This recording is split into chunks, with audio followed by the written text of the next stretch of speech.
Will, Yep. you have received the most votes.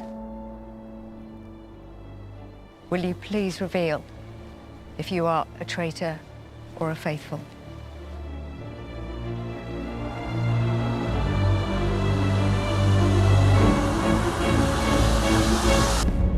I'm a traitor. This is Wilf.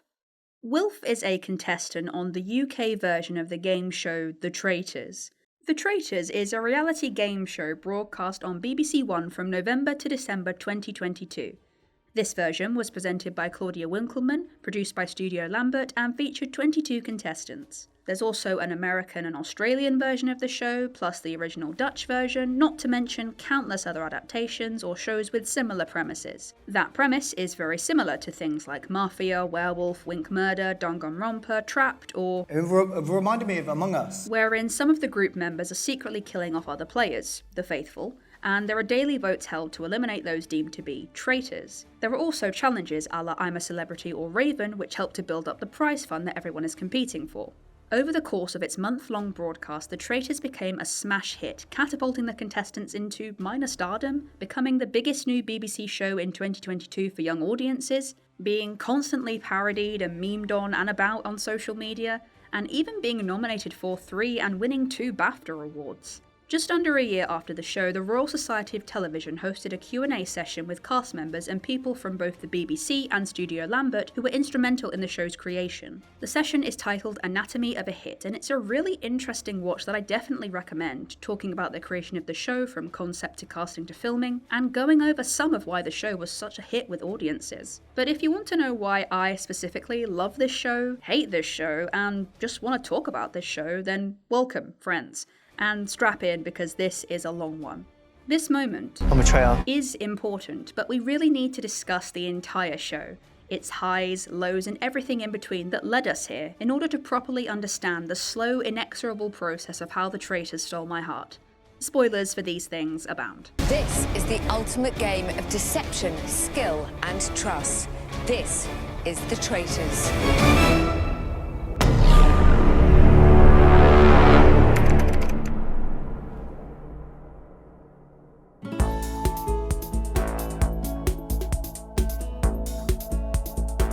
Episode 1 begins with an introduction to the premise of the show, and we are slowly introduced to the contestants as they are taken via steam train and then jeep to the castle that will serve as the show's primary location. There's 22 of these guys, and some of them are more important than others, but the show does a pretty good job at giving snippets of everyone's personalities. For example, there's Tom, who has pink hair. Pink hair. And is a magician.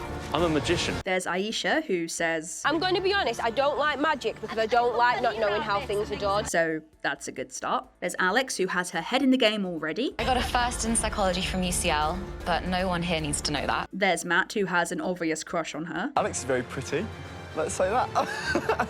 You've got really good teeth.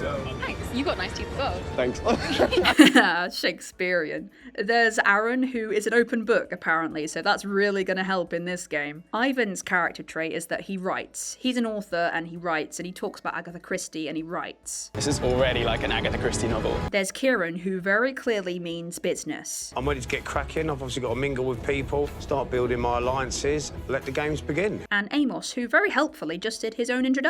I'm Amos, I'm 30 years old and I'm a doctor from London. Alongside Alex and her secret psychology degree, there's also Imran. I achieved my PhD at the age of 22, which for the discipline is the youngest in the world. And Maddie. I did get a B at AS Maths, so... Just really a slew of people more qualified than myself. Oh, also this guy Wilf, who says this. I just don't want to be out first. No, you won't. Please. So I'm thinking he's not long for this world. And as the train passes over a lock, we see an eagle catch an eel, which seems like a grim omen of what's to come.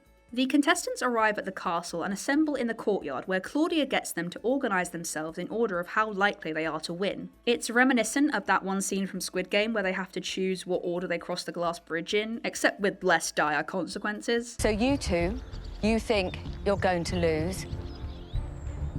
I am going to take you at your word. So I'm afraid it's goodbye. Oh.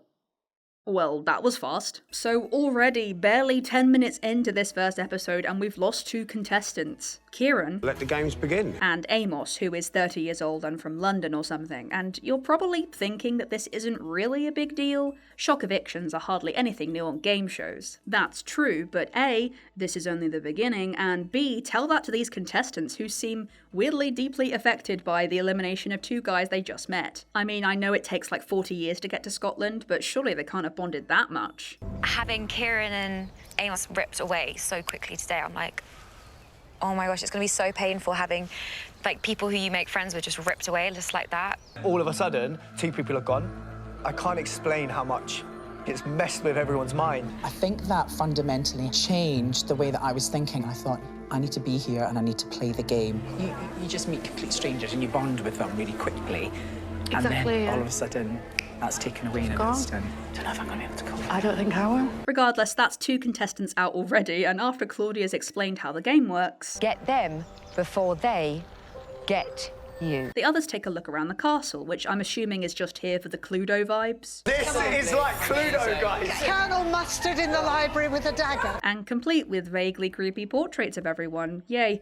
We also get introduced to the most important character in all this. I'm going to call him Gary. Gary the Peacock. Oh, Go on, Gary.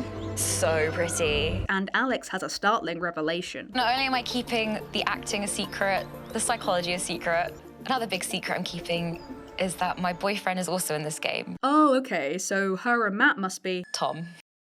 Oh. He's got pink hair. Yeah, we're keeping that to ourselves. I like how they just added an extra level of deception that was entirely voluntary for, like, no reason. Kind of iconic, I'm not gonna lie, and I'm sure this won't end badly for anyone involved. We need to keep that top secret because if anyone sees us having an alliance, that would be awful. So I've flirted a bit with Matt. So it's kind of throwing the bait somewhere else. Also apparently withholding some information is Maddie. And I'm 29 and I'm an actress, right? But I've not said anything downstairs. I haven't lied about it. I just haven't mentioned it. Being an actor, I think it will help me because I did play Lady Macbeth and we're in a castle. Equally as iconic. The traitors are chosen at the round table, so I suppose I should properly introduce the contestants now. The faithful are Aaron, Aisha, Alex, Andrea, Claire, Faye, Hannah, Imran, Ivan, John, Maddie, Matt, Meryl, Nikki, Ryan, Theo, and Tom. And the traitors are Alyssa, Amanda, and Wilf. I remember there was some controversy when the show started because some audiences didn't want to know the identity of the traitors. They wanted to be able to work it out themselves. I think that this is how they do it on The Mole, I believe, and while I can kind of see the fun in that, having the show be like that would mean that we would miss out on delicious irony like this. Alyssa seems like a really honest person, which could be really helpful to help us find the traitors.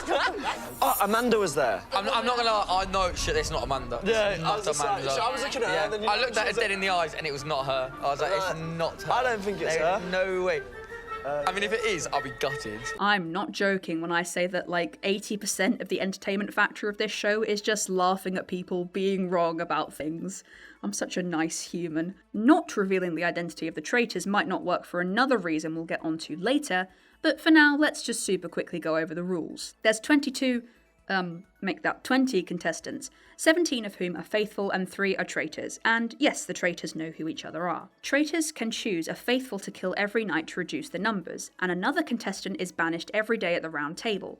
If a traitor is banished, the remaining traitors are given the option to recruit another traitor. If all the contestants left at the end of the game are faithful, they split the prize money equally among them. If a traitor or traitors remain in the game at the end, they steal the money for themselves. Each episode of The Traitors is split up roughly like so. A breakfast scene showing the previous night's murder victim, a challenge where contestants build up their prize fund, and the round table debate and banishment, with discussion and deliberation sandwiched in between. With the traitors now chosen, Claudia departs after informing the contestants that one of them will be murdered tonight. There's a lot of tension in the room, so everyone takes a sip of water and does a toast to the faithful, and... Nikki didn't raise her glass. All I saw was just, that's an opportunity for me.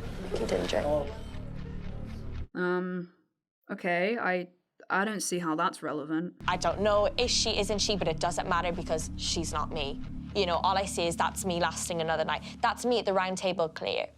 So I think I had to plant the seed about Nikki. When we chose. Right. So, anyway. I'm just so excited. I just want to get out there and start doing things now and getting these murders done. The only interesting thing that happens in the following discussion is that I get a great representation of how I feel whenever anything remotely inconvenient happens to me. It's game time, get strapped in. I feel shook, I'm vulnerable. I'm panicking. So, there you go.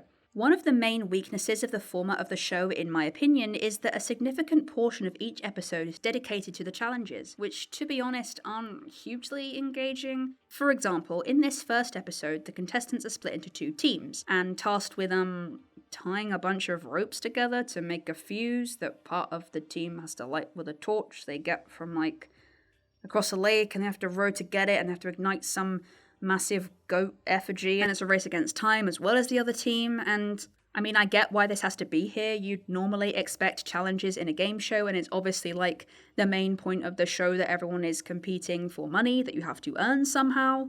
But compared to the discussions and the round table and the scheming, this isn't particularly compelling. I mean, the contestants look like they're having fun, and sometimes the tasks can be fun spectacles or have some tension to them, but it feels like each episode comes to a screeching halt when these come on screen. As Claudia points out, and all the drama quietly weeping inside, that is gone. Because it doesn't matter whether you're a traitor or a faithful. On the missions, you work as a team and you build up that prize fund. Both the traitors and the faithful share the same prize pot, so everyone is competing for the same thing. It's not like Trapped, for example, where the traitors have to sabotage the game and get the faithful to lose without being detected doing so, or complete some secret task to build up their own prize fund. For 15-minute chunks, all the tension and secrecy is out the window. Also, maybe this isn't the case on other versions of the show, but I feel as though the strength of how each contestant performs in the tasks rarely factors into the decisions of the traitors. It's not like they highlight people who are bad at a certain challenge and say like, oh, they're a detriment to the group and stop us earning as much money as we could, we should take them out.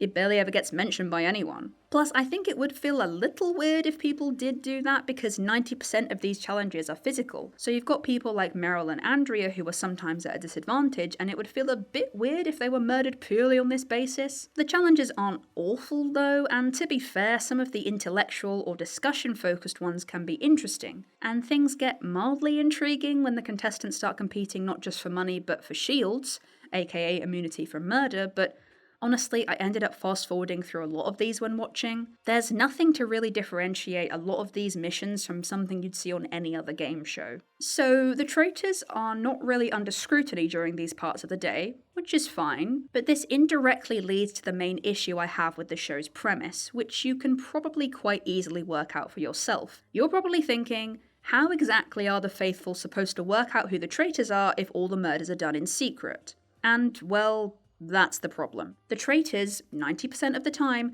don't have to take any risks or do anything that would make them look suspicious or not like a faithful. So for most of the time, there's nothing to differentiate a faithful or a traitor. The way something like Trapped or even Among Us works is that players try to spot odd patterns of behaviour, which they can then use as evidence in discussions for why someone is the saboteur or imposter or traitor in this case. Someone says they were in engineering, but maybe someone else saw them in the captain's quarters? I don't actually play Among Us. Is that a room? Point is, yes, some of it revolves around persuasion and gut instincts and observing changes in behaviour, but a lot of it is based on the facts in someone's story not adding up. Not to go all Ace Attorney on you, but you know, you do need evidence when you make accusations. You can't just go by hunches and emotions. Those can help, sure, but there needs to be some logic to it. Unfortunately, in the traitors, the players have no logic to go on. The only thing they can base their votes on is behaviours. Behaviours of people they have only just met. I mean, I know they're deeply bonded or whatever, but still, it means a lot of accusations fly that are based literally on just, I think you're acting weird. If you prefer to stay quiet and observe, tough luck, because that's pretty suspicious. I mean, I can hardly blame the contestants. The only interrogative question they can ask is, are you a traitor? And, well, it's pretty obvious what someone is going to respond to that with. This is why I don't really mind that the audience is told the identity of the traitors. I mean, at least the contestants are in pretty much constant contact with each other, so they could actually form opinions based on each other's characters. The audience, on the other hand, is seeing hours, probably days worth of footage condensed down into 12 episodes.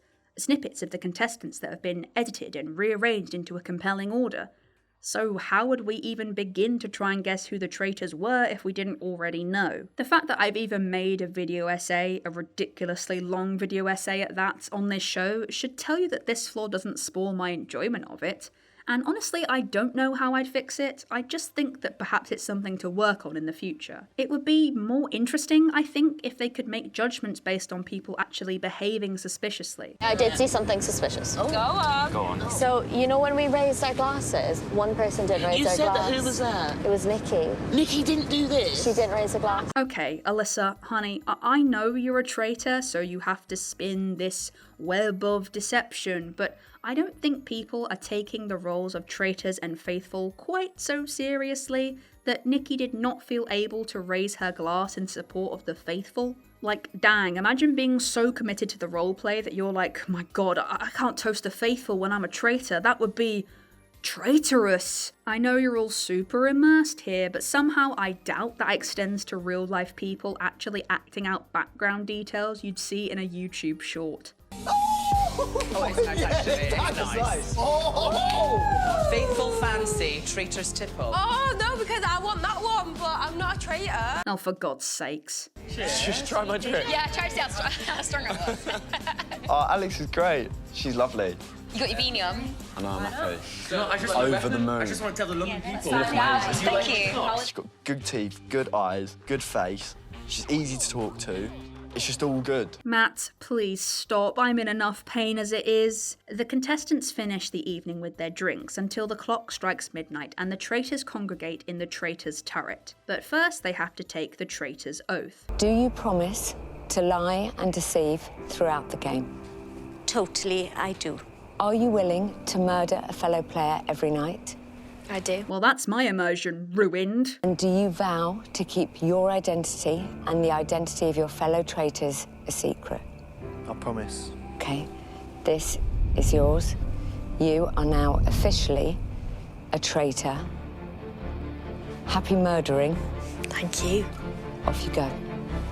I hope you're happy. So after completing the oath, they get their Dungeon Master cosplay and lanterns, and just the slow motion walks through the castle are just so dramatic. And the soundtrack to this show is just iconic, like these gothic remixes of pop songs. Incredible. And if they arrive before the others, they'd have to just stand there menacingly and swoop the hood back and just... God, I love it so much. The traitors, Wilf, Amanda and Alyssa, have assembled for the first time, and they mean business. We need to make a statement tonight. I know. A big one, like, Yeah. rah. After some deliberation, they decide on their first murder victim. How are you going to feel about it? Committing that first murder? Do you know what? Absolutely fine. It's them or us. It's them. It's them. How do you feel? There's just so much power in our hands, isn't Yeah, there? there's so much power. And it feels so great. It does feel great. Let the games begin.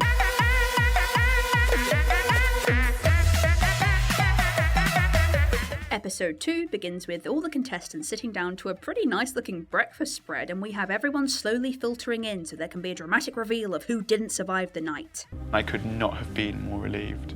The fact that we were in first with no one else there was just lovely. We got to sit down, fill our plates with pastries and just watch the other people come in. Oh hey look, Wilf wasn't first out. That's nice. It turns out that the first victim is Aisha. Dear Aisha, by the order of the traitors, you have been murdered. Fucking snakes. Absolute snakes, them traitors. Oh, God. Nobody wants to be the first person to go, do they? So it's hard, it's rough. And apparently there was, like, a thing between her and Aaron. It is possible that the traitors were doing that because she fancied you, you thought she was all right. Maybe they were trying to sort of see if they could pin it on you a little bit. What, because I fancy her? Aaron's fuming. I mean, he said it. I just thought she was pretty. Sorry, Aaron, but you're not about to steal the thunder from the Tom, Matt, Alex love triangle. Speaking of which, how's that going? Look amazing. I remember feeling so happy to see Alex because I fancy her. I was honestly the happiest guy. I didn't think I was going to get this, like, nervous. And then waiting in that breakfast room, I'm anxious that my boyfriend, Tom, won't be there.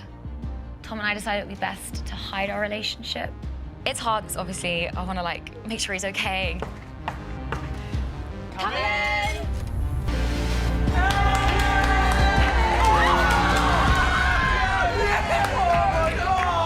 You made it! Just about. When I saw that silly pink hair, I was like, oh, thank God. Good. We also get some backstory on some of the contestants, like Wilf. This is a ridiculous amount of money. I've never been abroad in my life. So I want to take my kids out and show them what I was never able to see, but experience that with them for the first time. And Nikki. I have my son. He's 26 years old. Damn. Yeah. You close with it? You know, I had my son very young. Then the accident happened. You know, it's hard losing your hand at 22 and you've got a 4-year-old kid. You're like, right, what do we do now, you know? Nearly 23 years ago, I had a car crash on the motorway and I lost my right hand. It's all about perseverance, and that's just something... Do you know what? I sit there, and when you've got someone staring up at you, thinking that they're reliant upon you, you're like, as much as what I'm going for, I've just lost my hand, you're like, shit, I can't crumble. Yeah. And you're just like, OK, well, I'm not going to make life complicated for myself, so I'm still with Mum and Dad. Do you think if you won the competition and that 120,000, you would leave your parents' home and you would maybe put that as a down payment on something for yourself? I couldn't, no, I'd just get the hand. If I was to win Traitors, it would enable me to realise my dream of having 2 working hands again. You know, this is big stuff. Honestly, even though I'm making fun of them, it does come across that these are a bunch of genuinely nice people, for the most part, but we'll get to that, trust me. Which is honestly quite refreshing. In a lot of reality shows, the contestants can come across very ruthless or selfish, though I'm sure in a lot of cases they're encouraged to start conflict with each other to keep things interesting. Here, even though everyone wants the money, obviously, and the game is about deception, there's a strangely wholesome tone. I guess it's early days, though, so we'll see how long that lasts. The challenge today is boring. One team has to ring bells to make a tune, and then the others have to, like, guess what tune it is and find an object in the castle related to that tune. This, honestly, is not a good challenge. Most of it is just the guessing team running around shouting at each other. Three blind mice! Three blind mice! That's it! They're knocking on to the bar! It's a bar! Yes. I know where Twinkle Twinkle is! Horse. £2,000 added to the pot. At one point, Matt just runs off. Matt, say it! I don't know it, I'm just going. Anyway, D-tier challenge aside, they win £8,000 and we get this clip. Oh, it is. It's a peacock. We're looking for a peacock, I think. Peacock? I just become a person running around like a madman. I was just running around screaming peacock at one time. Peacock! Peacock, yes! That is incorrect. Peacock! And it wasn't even a peacock. That's a rooster, bro. So, hooray for that, I guess. Some brief discussion that is all completely wrong, and it's off to the round table. Though, to be fair, they don't really have anything to go off in their accusations at this point, so I can hardly expect any guesses to be correct. It's like Alyssa says. I think there's going with gut feeling and then there's going with evidence, and I think this is what we're all struggling with. Yeah. However, when it comes to gut feeling, I think this is something that takes time. We haven't had the time, therefore all we can do is go off evidence. Exactly. So, Nikki, I love you to death and I really respect you, like I adore you. Just the one thing is that when we all raised our glass to the faithful, the other day you didn't raise your glass, and that's the only thing. Do you know why? Because it's to the right. Okay. It's to the right of me. It's not natural for me to do that. Thank you. She didn't pick up the glass because she doesn't have a right hand, Alyssa. So now, with that completely reasonable response to this crap... Go for Nikki. Nikki. Nikki. Nikki. Nikki, please come up here and join me. Oh. So I've gone with Imran. Okay, Aaron, you're still wrong, but I appreciate you. You're all wrong, I'm a faithful. Okay, so look, it probably wasn't all down to the stupid toast thing, but it still goes to show that people will cling to the slightest scrap of doubt and go all the way with it. You're surrounded by all these people who are giving all these signals and acting a certain way and saying certain things, and it only takes one person to process something slightly wrong and suddenly it's a basically unanimous vote to kick you out. It's brutal. And I am here for it. The dramatic expressions of everyone, like, God, what have we become, is just the cherry on the cake. When everyone actually got in that room, though, finally, I know a lot of other people were saying different names, but as soon as people were in there pointing fingers, everyone just jumped on the bandwagon, because there is no way that 95% of people thought Nikki straight away, and you know that as well, and there's other people as well. No, they said to me 100%. different names, but in the last second, they've changed it. When she stood on that circle and went, I'm a faithful, I felt like I'd been hit by a bus. I was like, how can so many people get it so wrong? I hope everyone enjoyed that pearl of wisdom from Claire, because...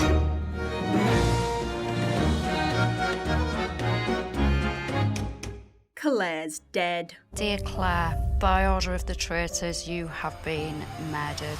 Signed, the traitors. And everyone is very upset by this, especially Theo. She's such a lovely person. I don't have that one person to trust anymore, and I feel like I'm now exposed. It's really hard. Whoever's done that, I'm pissed. Yeah, you're an arsehole for doing that. And Wilf, apparently. Though this is probably just a performance since, you know, he done did the deed. But it does catch the eye of Maddie, which I think is actually the first time someone has correctly identified the traitors. I know who it is now. I actually know it. And he just crying. Come on. It's two of them, 100%. I can feel it. Wilfred and who? Maddie's just a regular Sherlock Sholmes over here. Wait, I mean Sherlock Holmes. So last night, in the round table, Aaron voted for Imran. But if you was a traitor, you'd know that Nikki was faithful, so they'd look good, they've put up Imran to, like, deflect and send us all down that rabbit hole. I feel like with Aaron, say if the traitors know Nikki is faithful. They know that. Yeah. So they're going to go, Imran, because I'm going to look like a good guy. And Wilfred, he said he's really close to Claire, and then Claire. Today I was kind of listening to Maddie and she was pointing the fingers at Aaron, and she did mention Wilfred. This is the first time Wilfred's been mentioned, and I just had to defend my fellow traitor and get Wilfred's name out of Maddie's mouth, basically. Oh, that's very good of you, Alyssa. What did you have in mind? So I came up with the Ted Bundy theory. Okay. We need to think of Ted Bundy's characteristics. Do we? Oh my Good God. looking. Really yes. good looking. Charismatic. He is fit. But also saying Wilfred, I feel like he's quite charismatic and Yeah, funny. he is. And that's sometimes, I don't know. Oh, good job, Alyssa. Like, it was so good to just get it all off my chest and just tell them everything. I really trust that bunch, so I think I was in a good bunch. No, okay, maybe Sherlock Sholmes was more accurate, actually. Anywho, mission time, and it's actually interesting. The team is split into two groups, with 5 people strapped to this spinny wheel thing. I will be asking you a question about those who are riding the wheel. The same question will be asked to those riding the wheel. For every answer that matches, £100 goes in the pot. Hooray. Amazing. Not only that, if you manage to stay on the wheel for the full 10 minutes, I'm going to give you a little bonus, £2,500. We can do it, guys. So there's quite a bit of money up for grabs here, assuming they all know each other well enough. Though the questions are less Mr. and Mrs. and more, who do you want to fall out with today? Who on the wheel is the most two-faced? Who is the most forgettable? Who is the most ruthless?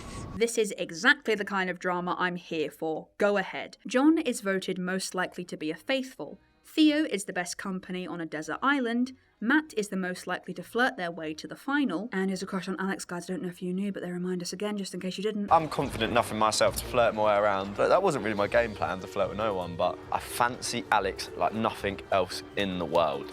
Yeah, I guess it kind of happened, didn't it?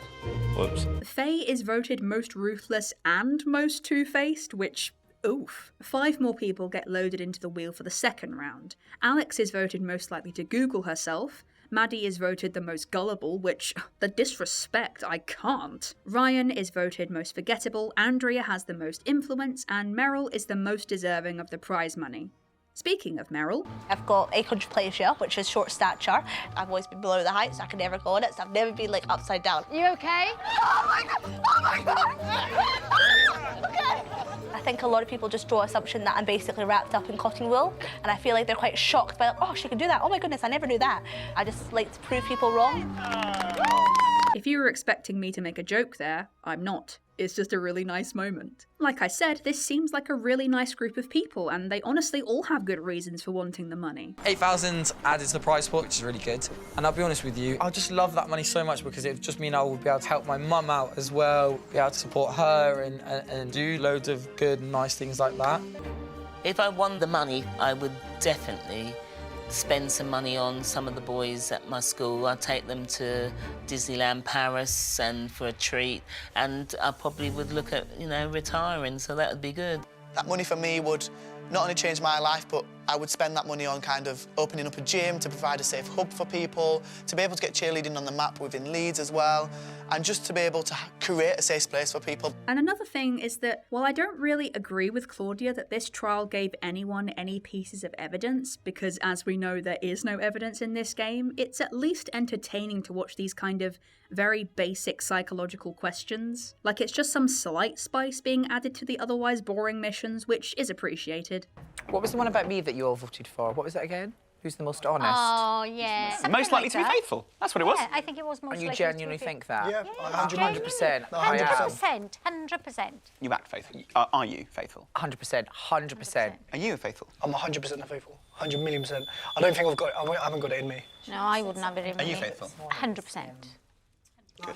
I'm sorry to ask. I I need something to go on. Do you know what I mean? 100%. Well, that was useful. I love strategy and game mechanics and number crunching. I'm a children's author. My books recently have been all about games. I do an awful lot of running the games, and I don't do an awful lot of playing the games. So I'm here to prove that I can practice what I preach. Looks like we got ourselves a real gamer over here, and I immediately want him to win. Meanwhile, John seems a little bit paranoid about Aaron asking questions about his job, because as we all know, being a massage therapist is just the training ground for being a traitor, I suppose. The benefit of having ADHD is you're just super enthusiastic all the time. I get a bit excited, I've got a lot of energy, I get really curious. I ask a lot of questions, I'm very invested in what people have to say. Oh, this is too relatable, man, and now I want him to win. Thank you. Hi, how are you? I'm all right. I was just looking at all. There's a load of nice people in there that I genuinely don't believe are traitors. 100% I've got a gut feeling that Amanda is not a traitor. Yeah, agreed. Yeah. Alex? 100% no. She's too lovely.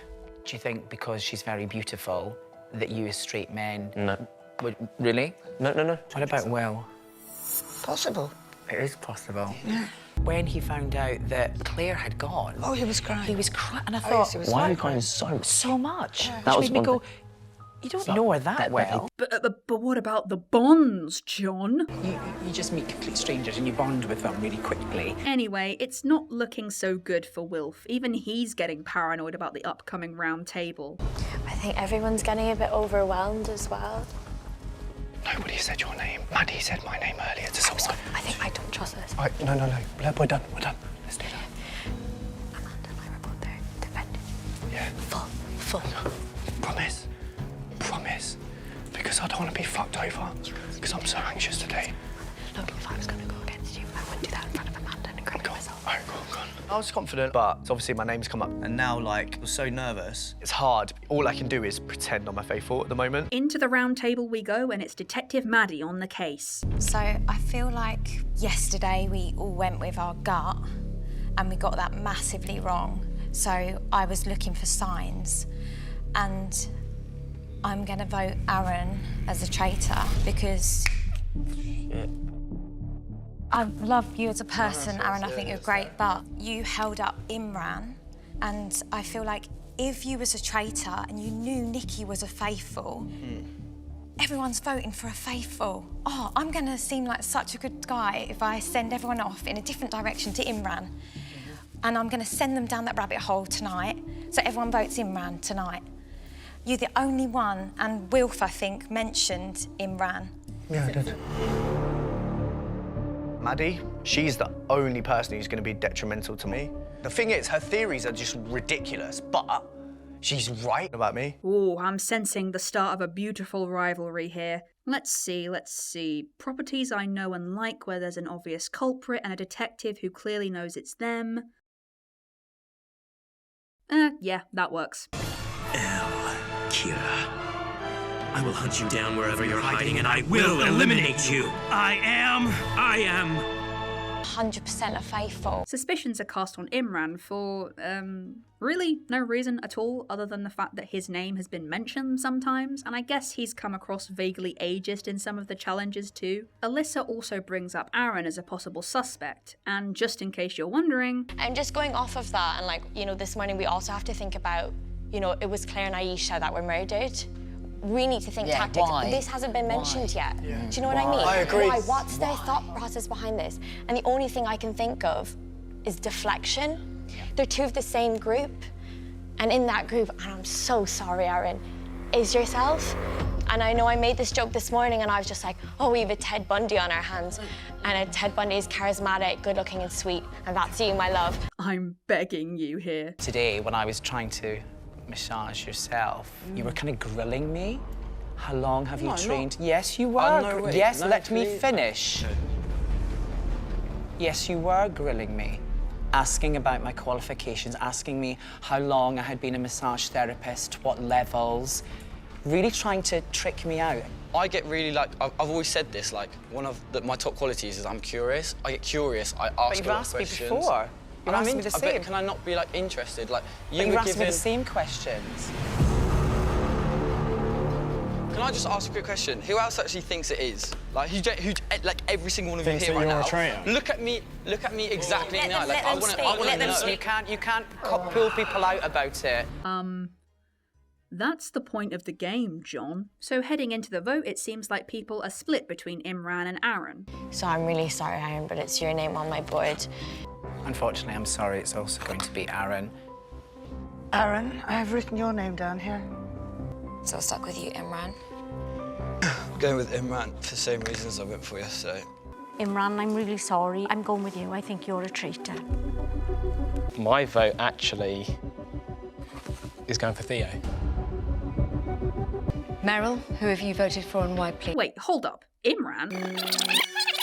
My vote actually is going for Theo.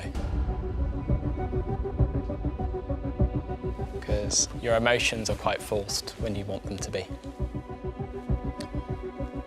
Oh, wow, I really thought he'd vote for Aaron there. I mean, you are completely wrong, but I respect the hustle. Also completely unrelated, but I really like Matt's handwriting. Yeah, I didn't know where else to put that, so, yeah. It's actually a majority vote to eliminate Imran, and unfortunately he becomes way more likeable literally as he's eliminated. I just want to say I had a really fun time. I came here for the challenge, something completely new. I've met some really awesome people in here, and to be honest, I think there's a lot more noble people that will end up using the money that they win. Well played, my man. 2000 IQ big brain plays.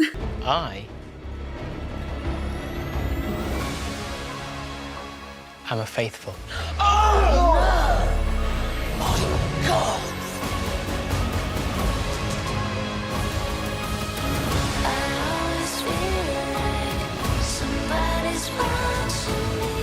Thanks, everyone. I really enjoyed it. Cheers. Goodbye. Okay, so if you've watched the series, you're maybe waiting for me to comment on a certain moment that happens during this round table and in the aftermath. And if you haven't watched the series, you're wondering why I've paused my recap here. This next small section will contain discussion about panic attacks and mental health in general, kind of. You don't need to watch this to understand the rest of the video, just know that Wilf voting for Aaron here causes some upset, especially with Aaron. You can now safely skip to this timecode if you'd rather not watch this part. See you there. Once we're about halfway round the table, specifically because it will become relevant later on Wilf's vote for Aaron, Aaron has to take a moment away from the table and clearly has some kind of anxiety attack. I'm not going to make jokes about this nor dwindle on it for too long, as it was clearly a really unpleasant situation to be in, and it's easily the most uncomfortable part of the show to watch. As a sufferer of these kind of attacks myself, I can really relate to Aaron here. I don't want to put words in his mouth as to what he's feeling or what triggered this specifically, but I can well imagine, surrounded by people as well as having the pressure of the cameras and the lights and the crew, not to mention the stress of the situation itself with it seeming like everyone's turning on you or not listening to you, and the high stakes involved, that I would probably need to take a moment to calm myself down too. Ivan, one of the other contestants in the show, took part in a Reddit AMA where he said that the welfare team who looked after Aaron in this moment were very helpful, which is great to hear. What's less great to hear is how John blows up at Aaron and criticises him pretty harshly after this incident. Aaron looked innocent to me then. Yeah, he did. Remember, it's a competition, it's a game. Leaving the room, I mean, come on. Come on, it's a fucking game. It's all a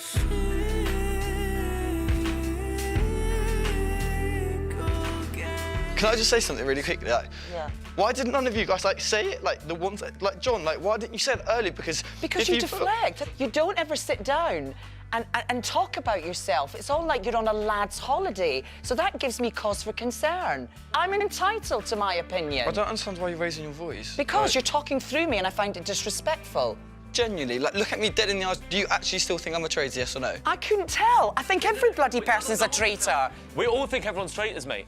Look, at the end of the day, look, we tried a new thing. We all had to, like try something else. And you defended yourself well. I changed my mind. I was thinking about you, honestly, but I saw it in your eyes. I just wanted to Don't come in. worry. Why did you leave the Also, room? Because I don't know. I don't know what It's happened. a competition. It's a game. I think I okay? literally started It's a over tad friendly. dramatic. I know. I just didn't know where it came from, and I got attacked from every single angle. Well, that's the point of it. Everyone's going to get attacked. Why are you shouting at me again? Because Well, I don't understand why you keep it shouting doesn't at me. matter because you're putting my back up. Everyone's going to get attacked at some point, okay? You're just talking the biggest load of rubbish, and I don't know where he was coming from with it, and I just think he's quite a nasty person. Before I make any further comment on this, I want to say two things. Firstly, once again according to Ivan's AMA, Aaron and John made up after this incident and are on good terms with each other, which is great. I'm really happy for them both. Secondly, this is not intended as a personal attack on anyone, and I really don't condone sending hate anyone's way. John even himself admits that he acted like an ass in this situation, so we're all good. With that out of the way, the criticisms from John here are pretty unfair to say the least. Aaron is clearly emotional in this moment, but he doesn't act hysterical, raise his voice, or behave disrespectfully. Not that any of those things would invalidate his points, but John is quite dismissive of him in this moment anyway. Of course, everyone understands that this is a game and really, ultimately, doesn't matter. However, it is a game where there is a high stakes prize and a lot of emotions. You can't trust anyone, and if you do, you might get backstabbed. Even if you know you're innocent, there's no way to concretely prove that you are.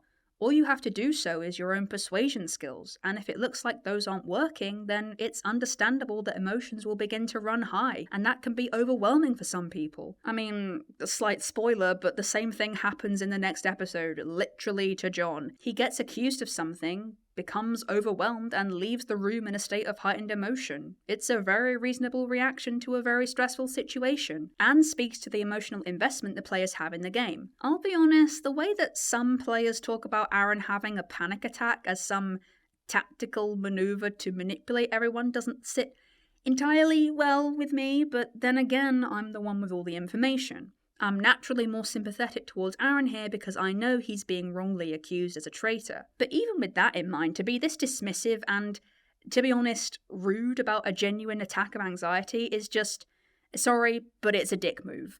Don't do this. While we're discussing this, I do just want to bring up that although I love the show and its diversity, it does feel like it sheds some somewhat uncomfortable light on how neurodivergence is viewed in society. So, okay, we have people's reactions to Aaron's panic attack here as the most extreme example, and yes, it is a little bit uncomfortable, if vaguely understandable, that people are viewing it as a game mechanic. And it's also a tad dodgy that him asking questions, even if it's over-enthusiastic, is perceived as suspicious when it's a pretty common ADHD or ADD trait. Theo at one point says to Imran that he needs to work on showing real emotions because that's suspicious, and, like, some people, especially if they're on the autism spectrum or just have some form of anxiety, for example, might have trouble expressing emotions in a neurotypical way. People like Alyssa and Ryan being shy or quiet is at one point viewed as a tactical trait, and it's like,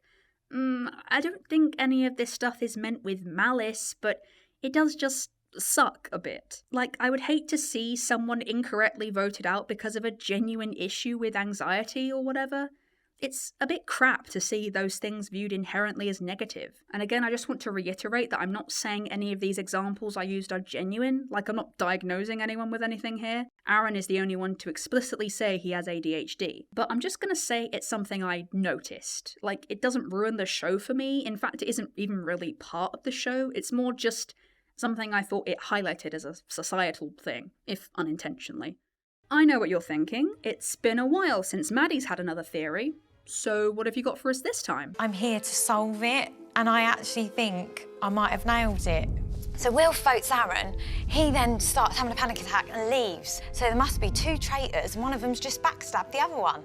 I honestly think I should be FBI if I've got...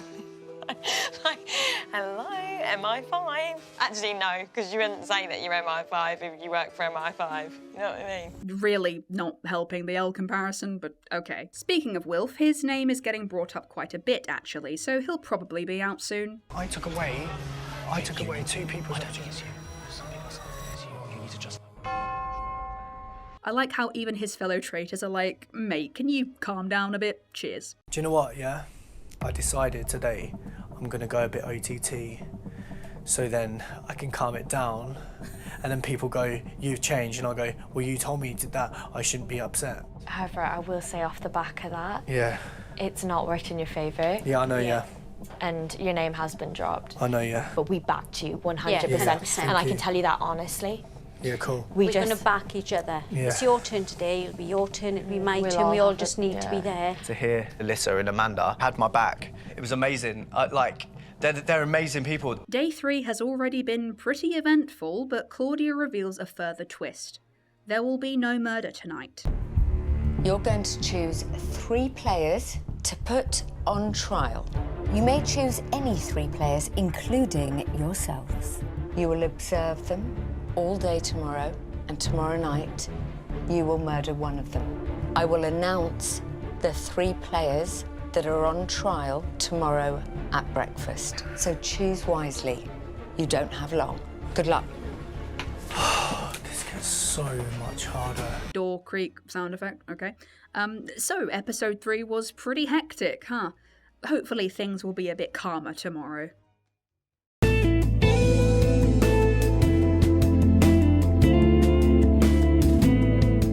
The traitors decide to put Alex, John and Ivan on trial. Speaking of Alex, she and Tom are the first to arrive, and we get this nice tender moment between them because, I don't know if you guys knew this, but they're actually a couple. Breakfast started like perfectly. It's just me and Alex. We've been in here secretly in a relationship. So we've been waiting for days for this, and now we have this moment together. It was perfect. Really quickly, just while we're here, who are you thinking Tracy's at the moment? Be really quick, because I was there. Really quick. Ivan. But be really quiet. Ivan. Yeah, agreed. Ivan, Hannah. Yeah, agreed. Their gameplay so clearly. Sit. When it was just me and Tom, I really just wanted to chat with him and see where his headspace was at and see if we were thinking along the same lines. But there was still that kind of like on edgeness of like anyone could come in at any moment. I'm gonna take my jacket off because it's just stressful. Yeah. What? Matt is next to enter, and you'll never guess what. It turns out he, as in Matt, this guy in the hat, has a crush on Alex. That's this blonde lady here. But she's actually the girlfriend of Tom. Oh my goodness gracious me. She's got pink hair. I walked through the door and I see Alex. I was so happy to see her, like, she's such a gem. I've never been here this early. This Nor is have I. really, Honestly, really I was saying, strange. it was really awkward and quiet. We're just here by ourselves, just like... Right, what do we talk about? I was relieved when I saw Matt come through because I do genuinely think that he is faithful. But it was a little awkward because I'm holding a secret from him, and that secret was sitting right next to me. He's got pink hair. What's hilarious about the breakfast order today is that Amanda is the last to arrive, and so everyone thinks that she's been murdered, which leads to another great Maddie moment. It's because she voted for Imran, and then they're literally trying to cover their backs because they got rid of Imran. So that even makes me think even more that my theory about Wilf, I'm sorry Wilf, I love you as a person, but I feel like that's made me even more suspect.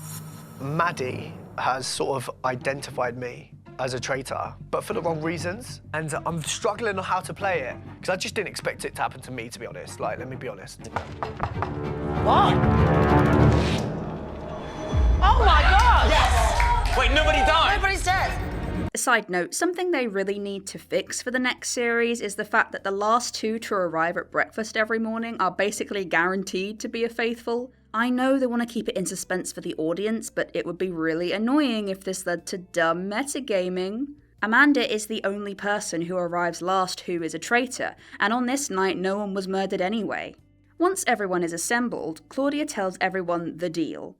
The traitors did meet. There wasn't a murder last night. Instead, they have put 3 players on trial. What? As targets for their next murder. Those that are on trial are Ivan, Alex, and John. No surprise there. Naturally, this causes some stress, some intense emotions, some leaving the room because you're overwhelmed. Oh my god, I don't know if you can tell, but maybe there are some parallels to a previous scene. Oh god, it's so subtle. I'm as lost as the next person. No, you're not. You're not. You're not. As in, like, confused lost. I think they just want me to speak up more. I just panicked, and I knew that I had to just lay all my cards on the table in that moment. I just knew it.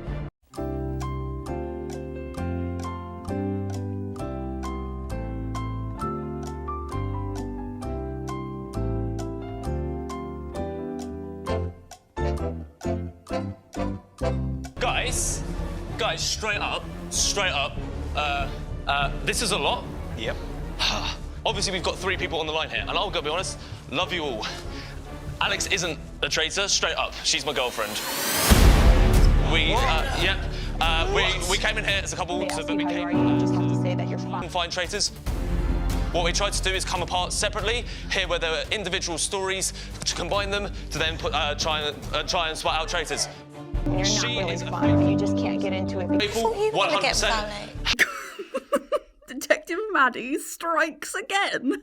I'll be honest with you, I do think Ivan is a traitor. Ivan will be getting really close to you because I actually think you are the traitor. I think you're an incredible traitor, by the way. 10 points to Gryffindor. Tom, you're barking up the wrong tree. No, he is. No. Tom, I'm sorry to say this, but you lied to us for 3 days. No, stop. Then you managed to lie to us for 3 days. Say something. Hear him out. Oh my god, man. What the fuck is going on? I had to stand up. I genuinely had to stand up and be like, I was actually mind blown. I was like, oh my god. And what made it better is he just started accusing the wrong people. Do you know what? I've been playing it dumb. Guys, I read people like frickin' books. Hannah's the traitor, Ivan's the traitor. What the fuck are you talking about? God! Hannah, fuck this! Fuck this!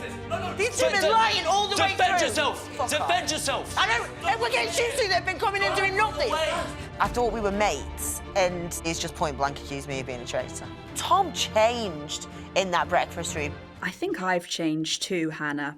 I think everyone changed. I think the game itself changed. Not at any moment did I think he was about to reveal that I was his girlfriend. Not at any moment. I was just like this. I couldn't believe it. Can I say something? The reason, before you all call us a liar, and like, I'm really sorry that we hid that from you. It was not an easy thing to do. It really wasn't I'm telling easy. you right now from my heart. Matt, you made it hard. I can tell you that for free. He didn't do anything. Why are you blaming him? Why are you even revealing this information at all? Alex is in complete shock about this, and I can hardly blame her because this is such a moronic decision, it's actually beyond belief. I understand that Tom was maybe in a state of panic when Alex was singled out for the trial, but how does this revelation do anything other than benefit the traitors?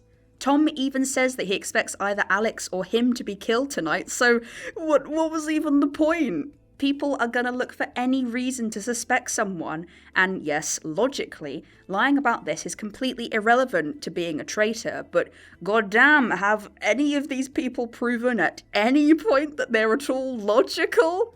Do I need to remind you of the Nikki effect? One incorrectly perceived action, a seed is sown, and you're out. and Tom just, I don't know, threw a tree at them. The seed analogy is not working. And to top it all off, he just starts wildly accusing people, not even the correct people. Maybe this is a desperate attempt to wrestle control back of the situation, and we'll see going forward that Tom is a lot more vocal and attempts to be a lot more manipulative too than he was previously. But the complete chaos of this entire situation is just playing into the traitor's hands. And just to add insult to injury, his statement isn't even correct. Alex being his girlfriend proves literally nothing about their status as faithfuls or traitors. One of them could be a traitor and could have not told the other.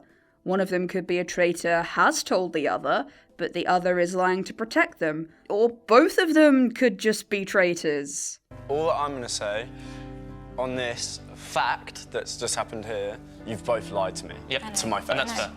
That makes me suspicious of both of you. Yep.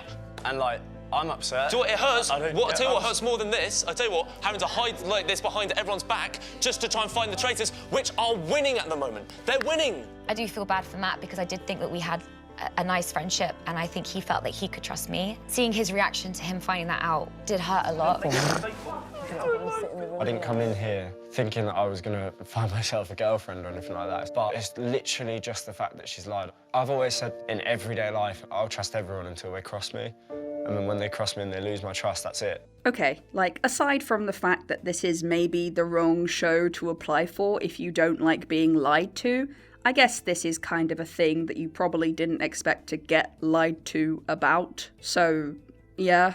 That's rough, buddy. To be honest, even though I sympathise with Matt and the other contestants a lot here, I don't want this to be taken as me saying that Tom and Alex are horrible people, because I don't think they are. I mean, I don't know them, but just going by what I've seen. It's a pretty logical and honestly quite reasonable move to increase your chances of winning by having more members of your team in the running. And it's also pretty reasonable, as Alex explains, that you might keep a secret not only for a tactical advantage, but also because people might see an alliance as a threat or be suspicious of anyone in it. It's not pleasant for the contestants, but I can very clearly see how the producers looked at this and thought, that'll make for good drama, because oh my god it did, and also how Alex and Tom thought this could increase our chances of winning, or hell, even getting on the show.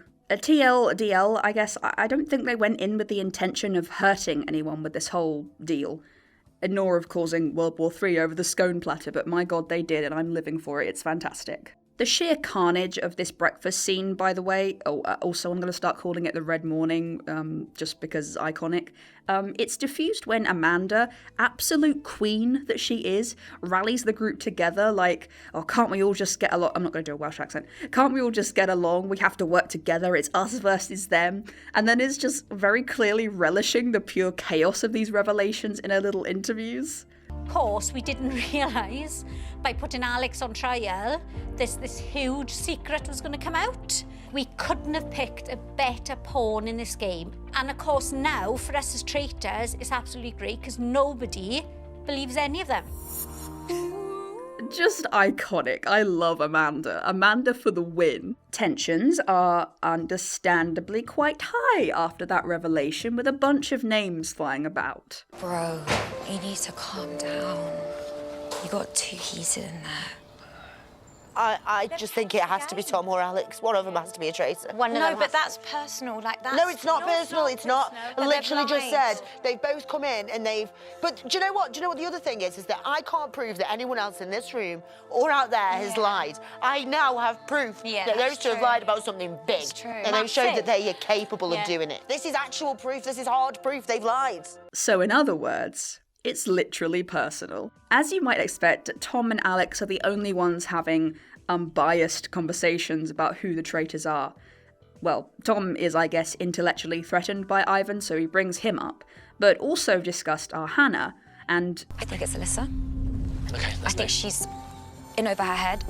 She's upset now because she's seen what's going on. And she's causing it.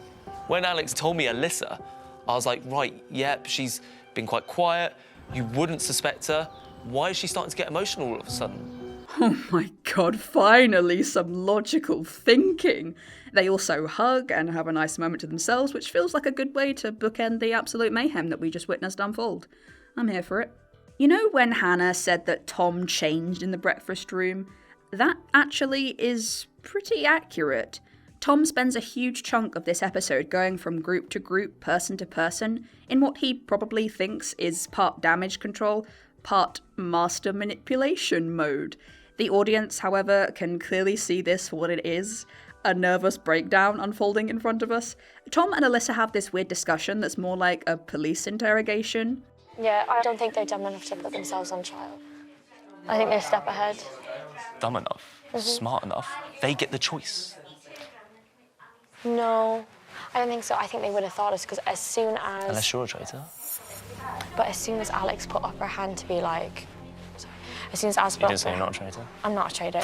I think you'd know that if I was. Yeah. But I respect you. Oh, no, I touch that. That's not gonna lie, careful. Then Tom and Ivan have a discussion, and I just appreciate Ivan's expression of utter passive aggression. It's delicious. I'll tell you what. This is what I would do. If you were a faithful, right? Play my game for one night. Vote Hannah. Why? Because she's a traitor. Given that you've read me wrong, right? Okay. I don't believe that your reads are appropriate. If I have evidence to vote for Hannah, I will. Why are you protecting her so much? I'm not protecting Hannah. You're attacking her. I am. Ambivalent. He accused me of being a traitor this morning and then told me that we should work together and I should vote Hannah out.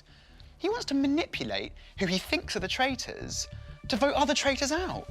He is so far away from where he thinks he is. I agree. It is honestly quite uncomfortable to watch someone who is clearly out of their depth attempt to be like this really suave puppet master, like, play my game, Ivan. You want to vote for these people, right, guys? I'm a magician and I read people for a living. I can see all the signs and, oh, there's also this weird car ride where he's like, I know the traitor is in this car. There's one more person I haven't called out that I do think is a traitor. And Dot, I'm not going to call them out because I'm actually wanting them to go further, genuinely. Well, I don't want to say, but they have to play it smartly. And do you know what? It's time that traitors need to not back each other up so much. Because I tell you what, round that round table, they're going to highlight themselves like a sore fucking thumb. I'm basically talking to the traitor right now, saying play your game smart if you want to go further. You think there's a traitor in this car? Yeah. I am saying if you want to go far in this game, you know who you are. You need to backstab one of your own traitors. And that's a selfish thing, but that's what this game is. Think about it. Oh, that clip seems to have paused. That is weird. The challenge this week is, sheep herding. The sheep are named after the contestants. There's faithful sheep and traitor sheep. Skip. Alex and Matt seem to have made up at the very least, which is nice to see. Faye and Tom have a chat. Tom is not interested in the weather, thank you. Are you all right? I'm all right. Yeah, it's cold in I'm this trying to just bit. talk to people and trying to explain it. What I was explaining this morning. Right. So tell me in here. Yeah. Let's have a chat. Before going into the round table, I'm still telling people my theory and trying to convince them to banish Ivan or Hannah. I think I need to speak so everyone hears me and listens. Why are you in a suit now? So, obviously, Ivan and Hannah, I know they're traitors. I just know it. Now, they are playing a risky game among the traitors. There are traitors that are being quiet, but there's these two traitors. Who do you think the quiet ones are, then? Oh my god, he's gonna say Alyssa. Say Alyssa. Say it. Say Alyssa. Say Alyssa. Alyssa. Say Alyssa right now. Win the game. Say it now. I really feel I know what's going on here. I think Alyssa is a traitor. But I'm not telling them that. Round table time. You've been with the sheep today, so I wonder if there will be a herd mentality in this room. Oh right, that's why the sheep were there. Got it. What we need to do is think about why those three. That's the key. Why are those three up? Because one of them could be a faithful, two could be a traitor, two could be faithfuls, one could be a traitor, and the other traitors will kill one of the other two. I can eliminate one of those possibilities. If the traitors had put two of themselves up for trial, that would be a big risk, because if the third person, the innocent, was banished now, one of them would have to murder themselves. Oh my word. Logical thinking, my old friend. It's been so long. There is maximum one traitor amongst us three, and I know exactly who it is. So who do you say then? It's Alex. Oh, for God's sakes. John and I have both been quite loud and forward and putting ourselves forward quite a lot in lots of different things. I don't think that the same thing's through with you. So I put all my cards on the table, of course. I've called out a couple of people, Hannah and Ivan. I'm really actually sad with you, Ivan, because you are so smart, and I tried to give you, like, a little saving grace today, where I was like, whether you're a traitor or faithful, backstab one of your own traitors, and you can stay in the game. And I tell you what you did. You kept backing up Hannah, and tell you what, when either one of you go, the other one's dead the next day. But Ivan wasn't even in the car when you said that. Unless you're talking about an earlier scene with you and Alyssa. What are you even saying here, Tom? Are you just dissing him because you wanted a rivalry or something? Maybe I've misjudged you all this time. I really wish you weren't such a disappointment to me. Anyway. I'm going to go for Wilf as a traitor because you were the one vote last night that spiralled Aaron to have a panic attack because he was shocked that a traitor has gone against another traitor. Cool. So if we're right about Wilf, we know Aaron is one too. So if we all go for Wilf, we know our next move. Like, Maddie keeps going for me, and, like, we can't today, but I'd love to get rid of her because she's causing too many problems. Now see, that's how you do a rivalry, Tom. I want nothing more than to kill him, but if I do, it's like asking to get caught. There are people around this table who keep very quiet and they keep in the shadows. Yes, and I that to me agree. is suspicious. And I would just like to highlight these people. I'm not accusing you, I want to hear your opinions because I don't hear them. Alyssa, you're very quiet. Ryan, very quiet. I knew my name was gonna come out of her mouth, and it's just really terrifying, and I don't want them all jumping on me. I knew my name was going to come up because I do sit back and I think a lot of the times I watch, and to be honest, I'm crapping myself all the time. I really don't know what I'm meant to do, if I'm doing too much, doing too little. Like, how are people going to misconstrue different things? I don't know. Like, for example, how someone might misconstrue someone else not raising their glass in a completely meaningless toast because they don't have a hand with which to do so.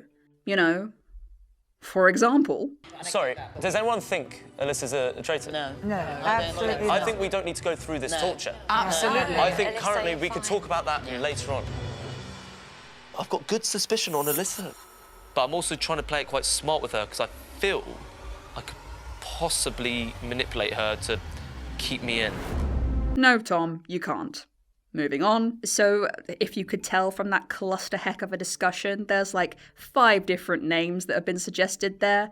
Tom suggested Ivan and Hannah. Alex brought up Ryan and Alyssa. Maddie continues her eternal battle with Wilf, their suspicion on Alex and Tom, plus suspicion on the 3 on trial. And then Hannah just says to vote her out so she doesn't have to listen to Tom anymore. Vote me out. I can't listen to this guy speak another word. Vote me out and I'll stand on that thing and I'll tell you all that I'm unfaithful. I can't listen to one more second of this. Just incredible scenes going on here.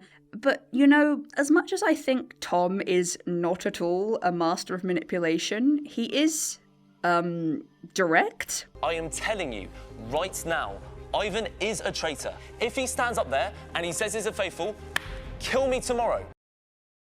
Okay. So, the votes. There's some for Ivan, some for Alex. I suspect that you, Light Yagami, are in fact Kira. Alyssa and Andrea both vote for Hannah. Hannah, since you said you were willing to go, I just said, OK, let her prove it then.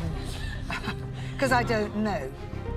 That's the coward's way out, and you know it, Andrea. My disappointment is immeasurable and my day is ruined. And in the end, the votes are tied, 6 for Alex and 6 for Ivan, in a dead stalemate. Oh, except for Amanda, who votes for...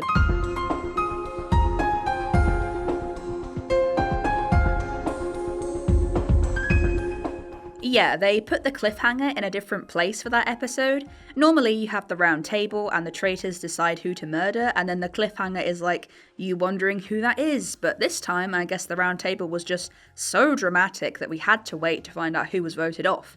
That or the murder wasn't very interesting, but we'll see, I guess. With the final vote down to her, Amanda votes Ivan, but not before delivering this incredible speech.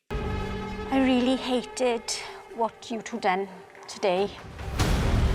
I think it was absolutely terrible. I know it's a game, but to stand there and lie, well, I just find it morally wrong.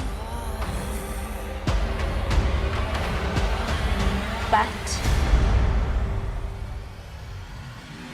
I'm going with Ivan. Oh, thank God. Even Claudia is like, bruh. Anyway, Ivan's out, which just fully demonstrates that this game is not at all about being smart or tactical or good at this kind of game in any way. He even said as much in his pre-show interview. Speaking of not being smart, I don't know why everyone decided to vote out one of the 3 people on trial. Tactically, if you know that one of those 3 has to die, surely it makes more sense to not get rid of them. Get as much information as you can from this maneuver by the traitors. They spoke briefly about how a maximum of one of them could be a traitor, but no one seemed to really consider the possibility that they were all red herrings. Except for, you know, that guy. Tom, this was your big flourish. And here's the prestige.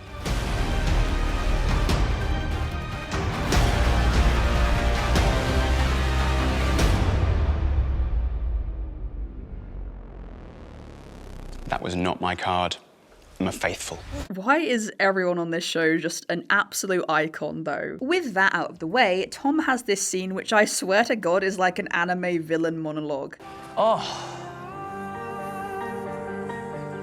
Fuck. Oh, Ivan, you fucking lovely human. Why would I do that? Alex is still here. Unnecessary sacrifice. He doesn't sound like that. For some reason, Tom's had huge influence over that room tonight. That's why Ivan went. And everybody's now regretting it. I think everybody just didn't know what to do. And they wanted someone to lead the way. But they made a very big mistake. Oh, thank God for Hannah. It's nice to see that there's still some capacity for intelligent thought amongst the faithful. Whew, boy. The traitors, meanwhile, meet up, and here's a summary of their discussion. It's all the drama, Mick. I just love it. Once everyone is gathered for breakfast, Claudia leaves them with this enigmatic statement. I will see you in church. And Wilf is like, sod that, I can be even more mysterious and weird. I've sinned a bit too much, I might burn. But oh my God, everyone, shut up. There's actual detective work going on here. Now I think Alyssa is a really good example of this. You need to look at the people who have not been either way saying anything. She is also winding me up in the sense that I was like, I don't care if you put my name down, that's fine. But give me a good enough reason. Did she vote for you, yeah? Yeah, and the reason was because I just can't think of anyone. Obviously, like, people are going to start looking at everyone now because it's getting smaller. People going and talking about Alyssa. I'm like, I'm just going to go with it to keep myself safe.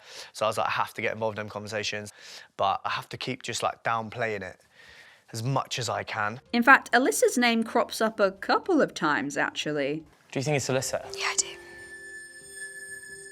I'm gonna have to... And I feel bad. Now I feel... No, but now I'm not even convinced. See, because that's the thing. I was convinced I react on... emotionally instantly. I literally just said that would break my heart. No, but I've been convinced on Ivan, and then look what happened. Looked like a mug. And now, like, could just be, you know, accusing Alyssa, and then she's just innocent. I don't know. She's the only one, really, that I am suspecting now. I feel like I just need to look. I just need to probably do it myself. Do you know why I think it's her? Is because if I was given the role traitor, I would play it exactly like her. What does Alyssa do? Business studies, because she wants to become an estate agent. I don't believe that. I don't believe she wants to be an estate agent. Yeah, no, but if you're a traitor, why would you lie about anything else? Because that's hard enough. Maybe she's trying to hide how intelligent she is. I don't know. Okay, Alex, not everyone just lies about random crap, but please, stick with this hunch. I promise you won't regret it. Challenge time. And as promised, we are in a church. A creepy church with people wearing masks. Oh, geez, this looks like a party. Anyway, the contestants are split into 2 teams. Claudia reads a page and line number to a member of each team, who then tell their other team members, who then look up that page in a big-ass book and find a riddle. And the answer to those riddles is an item of clothing that can be found on one of the creepy masked people in the congregation. Find that item of clothing and the person wearing it, earn money for the prize pot. Is this challenge needlessly complicated? Yes, but by jingo, I guess if you hire a confessional in a show about lying, you're gonna use it. even if it is for basically pointless riddle giving. This sounds like yet another D-tier challenge, but there's a couple of interesting things going on here. Firstly is that the two teams are competing not just to put money in the prize fund, but also for a shield, a new game mechanic. Oh, Ivan, I'm so sorry you missed this. The winning team in this challenge earns a visit to the armory, where one of the team members will win a shield, aka immunity from murder for one night. Finally, a point to the challenges besides just the money, yay. And as if that weren't enough.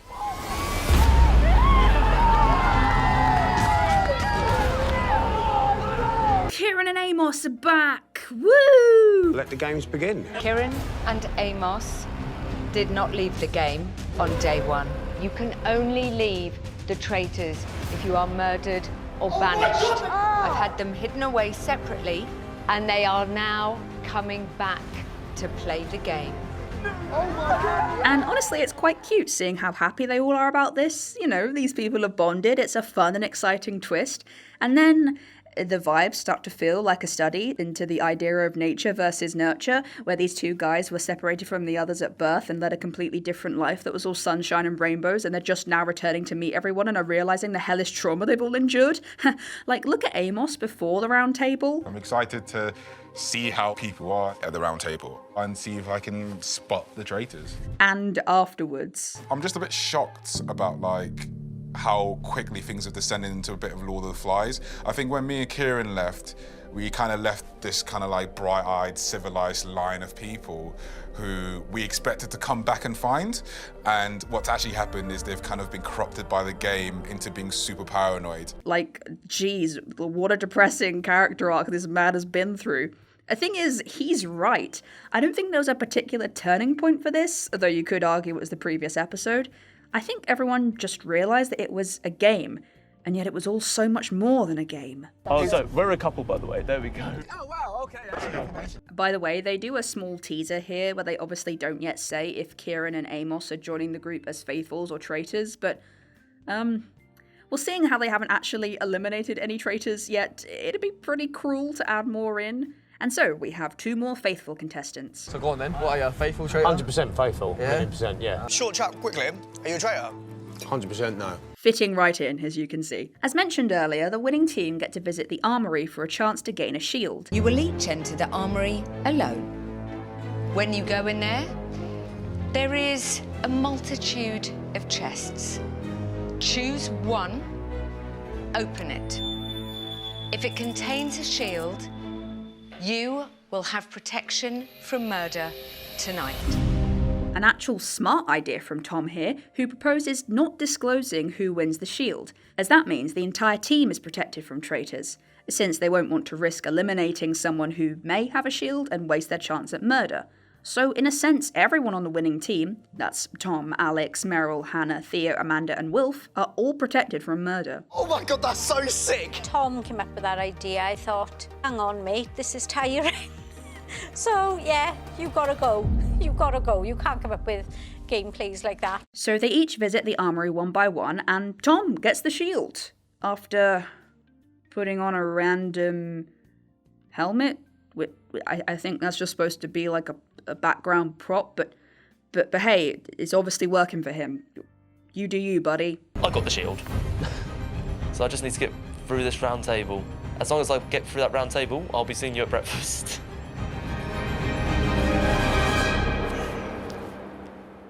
Kill me tomorrow. Since it's Amos and Kieran's first day back, they are exempt from both murder and banishment tonight. So, who would like to begin? I would like to apologise for my actions yesterday, especially for you, Hannah. I was wrong, fair play. I did put myself on the line, which I felt like I had to do in the moment. I am faithful, like, it is not me, but I also fully respect if you want to put my name on your card.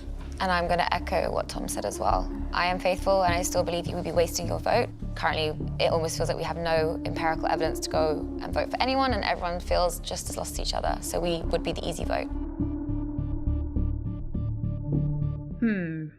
You know, this is all very compelling stuff, but I feel like something's missing, you know? The thing in my head is with it is, in the nicest way possible to you and Alex. You both lied to us all. Yep. To start off with. And that is the most compelling argument for us. And do you know what? It's the only argument we've got, actually. Exactly. Well, I've got one. I've got one. Go on. Wait, which? No, I've got one. Why are we still here? Just to suffer. I'ma be real, this discussion is an absolute mess, with people chucking out theories and conflicting ideas and different names. There's no cohesion at all, no sense of a general consensus. Alyssa, I do think it's you.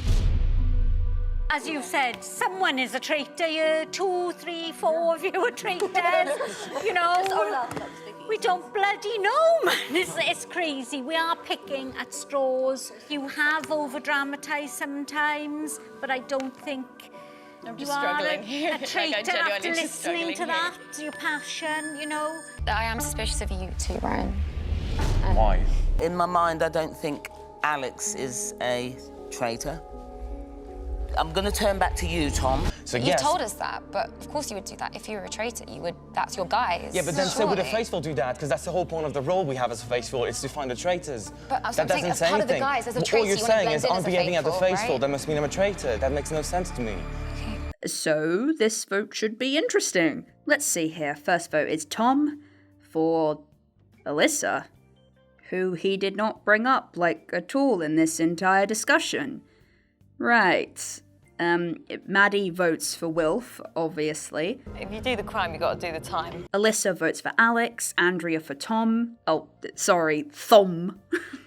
And she says, Tom, I have no idea if you are or you aren't, but I think you actually made a monumental fuck up yesterday. For me, that's it. like, ouch. If that were me, I'd be voting myself out in shame.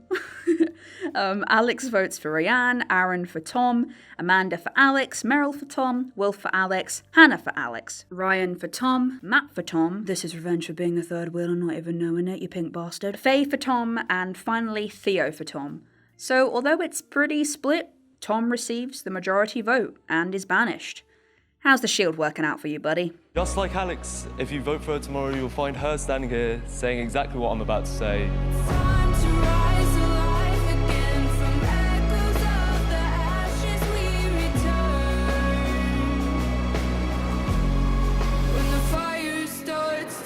Unfaithful.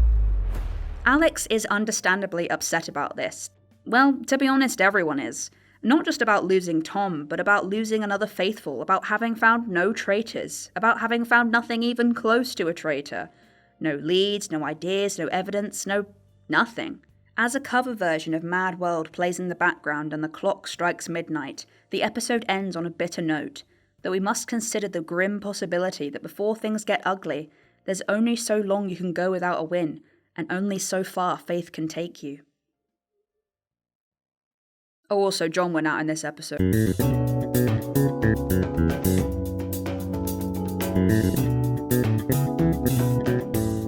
We're at the halfway point of the show now, and things are getting serious. When the traitors convened last night, they were debating between killing Faye, Andrea, or Matt, all of whom are, like, pretty big players. The contestants have really thinned out, and we're starting to get to the point where losing anyone is a big deal. And Wilf's still in, despite, you know... Traitor! Maddie, can you give it a rest? No. In fact, all of the traitors seem in a pretty good position right now. Amanda's name hasn't even been brought up once, and although Alyssa was under suspicion, it seems like that's been sorted out. Do you know what? I was happy that I was under fire because I had a moment to prove myself as a faithful. Yeah, you've had yours. But you did really well. You think? You think? Yeah, 100%. well, that's like, because why- now you're off the radar. Do you think? Yeah, off the radar.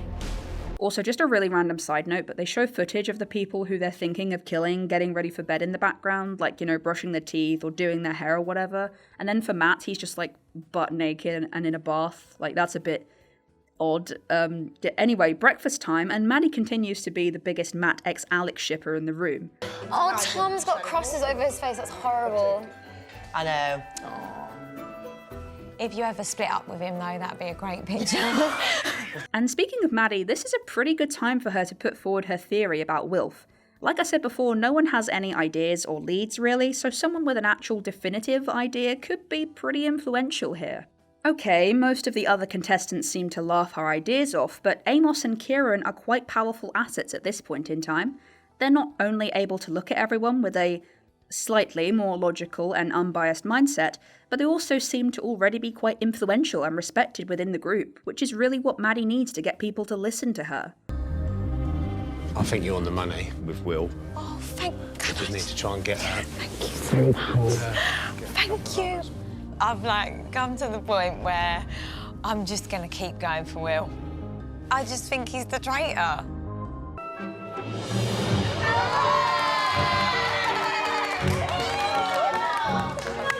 Of course he came back. I'll say hello to everyone in a bit. That's mental. Maddie's so determined that I'm a traitor. I'm trying to put her off scent as much as I can. Oh, mate, I've got the shakes, man.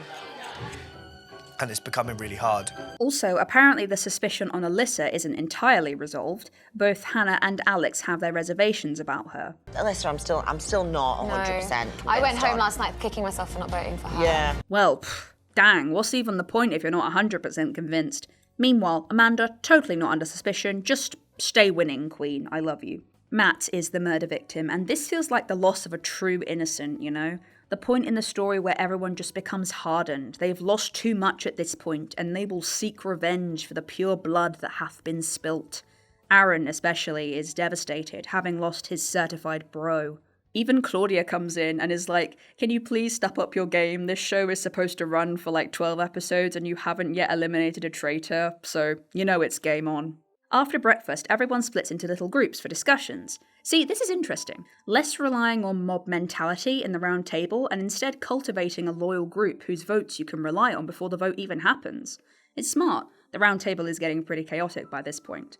Hannah and Alex have their suspicions on Alyssa. Alyssa, meanwhile, is trying to plant seeds about Alex, and Maddie has got Amos on side and is trying to recruit others to the Light is Kira, Wilf is a traitor cause. It certainly helps that Amos can calmly and logically explain the theory to some people, but some, namely Aaron and Meryl, who Maddie also thinks are traitors, remain unconvinced. In fact, I would say they are distinctly anti-Maddie at this point. Oh my God! I do think you're a traitor. Oh, well, I think you're a traitor too. Let's stop. I know that I'm a faithful. Oh, well, I know I'm a faithful too. Guys. Yesterday, Tom got up there and said, I'm a faithful, and Meryl went, I knew it, but she was holding up Tom. So I was like, if you knew he was a faithful, why did you vote for him? Enter the frame. I agree with what you're saying. No worries. How frustrating is it if someone keeps on going at you and at you and at you and just going at Wilf and Aaron and no one's ever pointed the finger at her?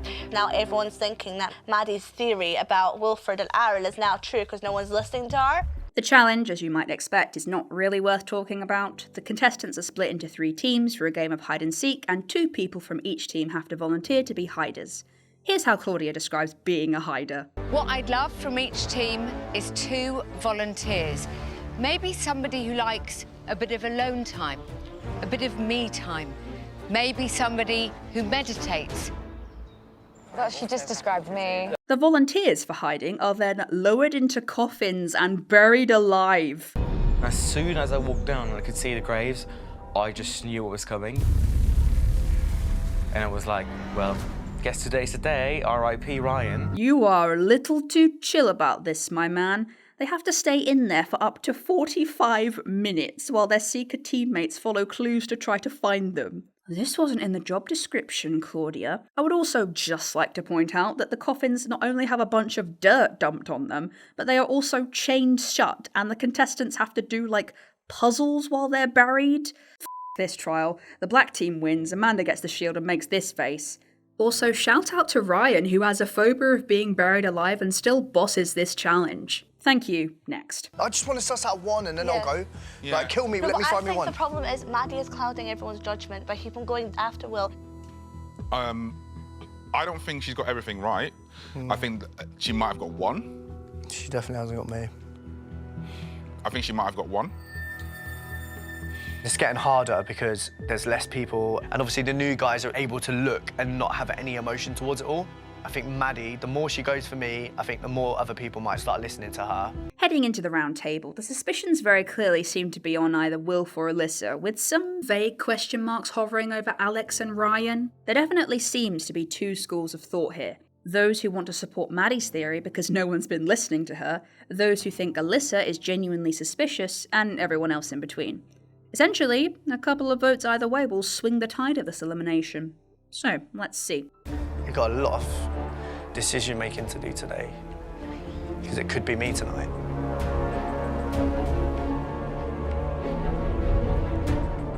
If we don't get a traitor tonight, then I don't know. This is just the worst game ever. People have looked at me. They might still be looking at me. People are looking at Will. All I can do is stay calm and collected and just stay strong and hope that the other traitors will back me. Andrea puts out Alyssa's name first. The things I've been looking at is to say, who could physically be a traitor? Because that is absolutely shattering, I think. So it's true, I've tended to look at sort of the younger people. Sorry about this, younger people. But I have nothing else to base it on. Man, yeah, that's what they always say. All those boomers, they just really lack the capacity of being evil. So I am going to start, and I'm very sorry about this, to say it. I'm going to start with you, Alyssa, because you could be. It's not that you are, it's just that you could be. Alyssa responds to this with a deconstruction of the entire show, and also tries to cast suspicion on Alex that kind of massively backfires because she gives this tactically in-depth thought process that really just makes her look more suspicious, so hey, well done. I am a faithful. Of course, I'm looking for evidence, and I've kind of realised that I'm not going to find it literally in my face. Speaking of suspicions, Amos delivers this killing blow. There's something for which everyone seems to have, which I think reunites the faithful, is the paranoia. You can't mimic that. You can't mimic that, and that's how I've seen things. Wilfred, this probably means you're a traitor. The one thing that struck to me out the most was kind of the dismiss that Maddie's suggestions were given. I think we need to actually give those thoughts credence. Can I just say, I feel like people should join me in voting for Will, in the sense of I'll put my career at the care home on the line. What? I'm going to just put it out there. I know the finger's been pointed at you, Wilfred, but you look very, very nervous tonight. To the point, That's fine. You're struggling. I'm not struggling at all. I'm just going to be honest. I'm going to back Maddie because she backed me with Nikki. What? But Nikki, and dare I say somewhat famously, was a faithful. Oh, whatever. With that extremely compelling evidence, it doesn't look good for Wilf. But, I mean, hey, he wasn't first down, so that's something. At the moment, we're getting rid of faithfuls. We're getting rid of people that are strong, that are willing, that want to find traitors. And we always keep saying, let's do something different. So I'm going to do something different and go for someone that I don't think is loud and that's. So I'm going to go for Alyssa.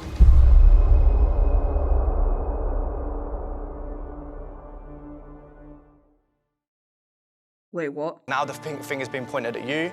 What you've started to do now is you've started to pipe up and start pointing fingers because you feel like the pressure's on you. I don't buy all of the acting stuff from yesterday. I did at the time, but the more I think about it, the more the whole, I'm only 21, I've not been around adults and stuff. I just genuinely, I'm going the other way. We've all made mistakes by going the one way, always looking at the people that it could be and could be. I'm going to try and do something different, and I'm going to stick to my guns because I'm sick of changing my mind. He's deflected.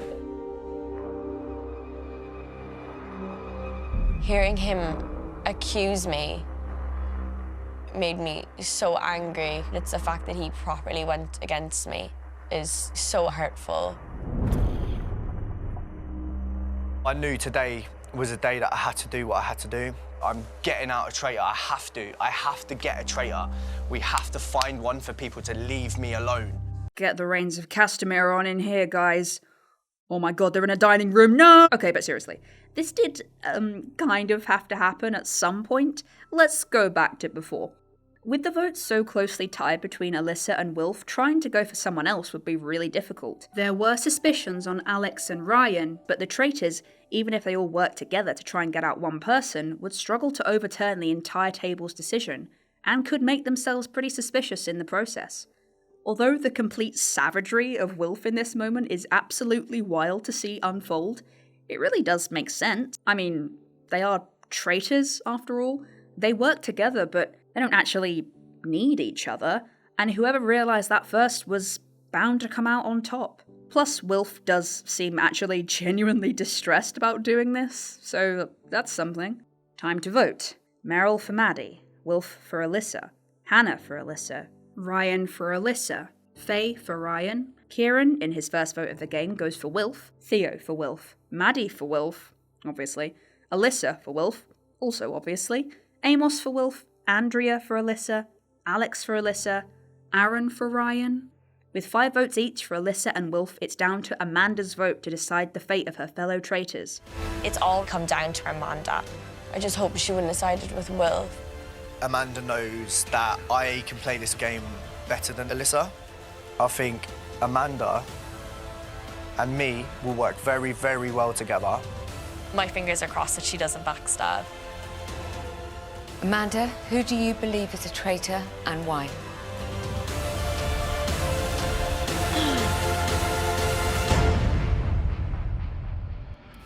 I went for Alyssa. It was a really hard decision. Obviously, because he didn't want to go out, so he's thrown it back to her. But I think out of the 3 of us, she would have been the weakest link. Alyssa, you have received the most votes. You are banished from the game. Please come and join me. This is a game of survival, not just for the traitors versus the faithful, but also for the traitors individually and for the faithful individually. Which all kinda sucks for Alyssa, but hey, they finally got one. I received the poison chalice. I am a traitor. Oh my God! I'm so sorry. I'm a traitor. I'm so sorry. Don't be sorry. Don't be sorry, Alyssa. Don't be sorry. Don't be sorry. Don't be sorry. I knew it. Don't be sorry, Alyssa. You had to do it, so we had to do it. Mate, exactly. I'm sorry, mate. Please, now. Oh my God.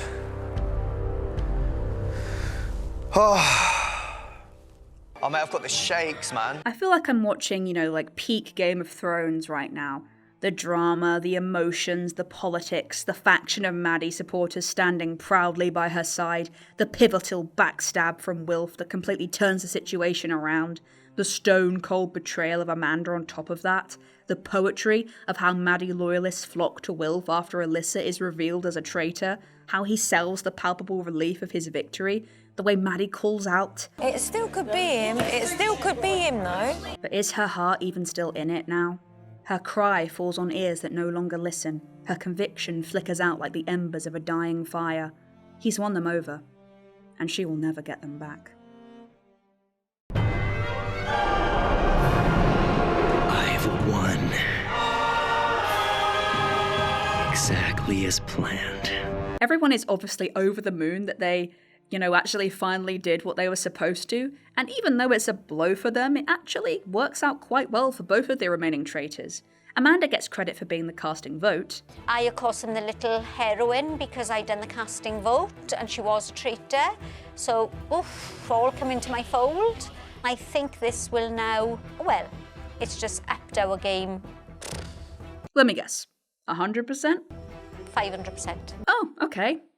Cool. And Wilf seems to have cleared all that suspicion. Wilf, I don't know how much more you can do to prove that you're a fan. I really don't. Right. It's the passion he showed when he knew his defeat. You can't fake emotion to that level.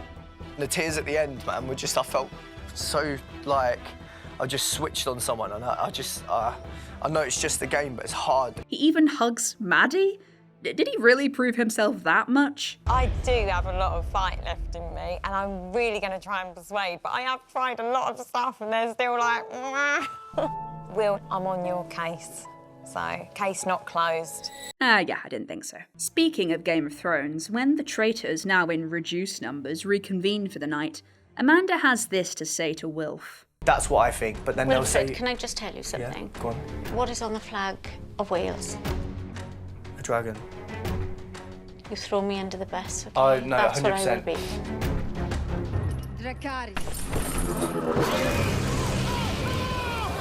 There's a bit of a twist tonight, as the traitors now have the opportunity, if they so choose, to try and recruit one of the faithful as the third member of the traitors. Or they can just murder someone as normal. They choose to try and recruit Alex to their cause, which seems like a solid choice to me. However, she doesn't have to accept, and we're left in suspense as to whether she will. 'Cause two can keep a secret if one of them is dead. She did not. Alex rejected your offer of seduction.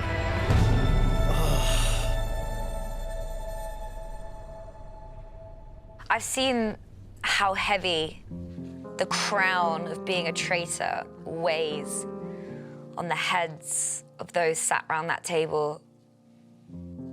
And after experiencing how intense it is just to be a faithful, I don't think I would be able to do it. And I may end up regretting this decision, but I still feel like as a faithful, I could potentially stay all the way. So for that reason, I will politely decline the offer to become a traitor. Which surprises the traitors, and me, if I'm honest. I thought the desire to be in control of the game more directly would be really appealing for Alex, and it seems like a second chance at winning after the whole Tom fiasco. But I suppose the deception aspect does weigh on you quite heavily, and heck, Alex has first-hand experience of that. Plus, we're getting to the point now where everyone actually has bonded with each other now, so I can imagine the prospect of lying is even more not appealing than it already was. It's now that we've got to start suspecting our friends. It's getting harder the closer we're getting. We're all losing our minds a little bit. As the game has progressed and we've got progressively closer, and we've all gelled, it's made the game that much harder. But you know, I'm not sure I can see this decision working out so well for her in the long run. Once again, shout out to the soundtrack. Don't know what you're looking for. You haven't found it, that's for sure. So obviously, everyone turns up for breakfast this time, and in high spirits too, having found a traitor the previous night. Getting Alyssa out last night has spurred us on to find another traitor, but it's made me realise that the traitors could be the people that I really adore. Alyssa could have probably shot me in the face and I still wouldn't have thought it was her. Do you know who I think was going to get murdered? I reckon it's the person that instigated Alyssa the most yesterday. Like, either Alex or Andrea or someone. I don't think it will be because I don't think the traitors really care about the other traitors when they're gone. Or indeed, when they're in the game. Oh my God. The level of lying and pretending is like a trifle. It's just layers on layers.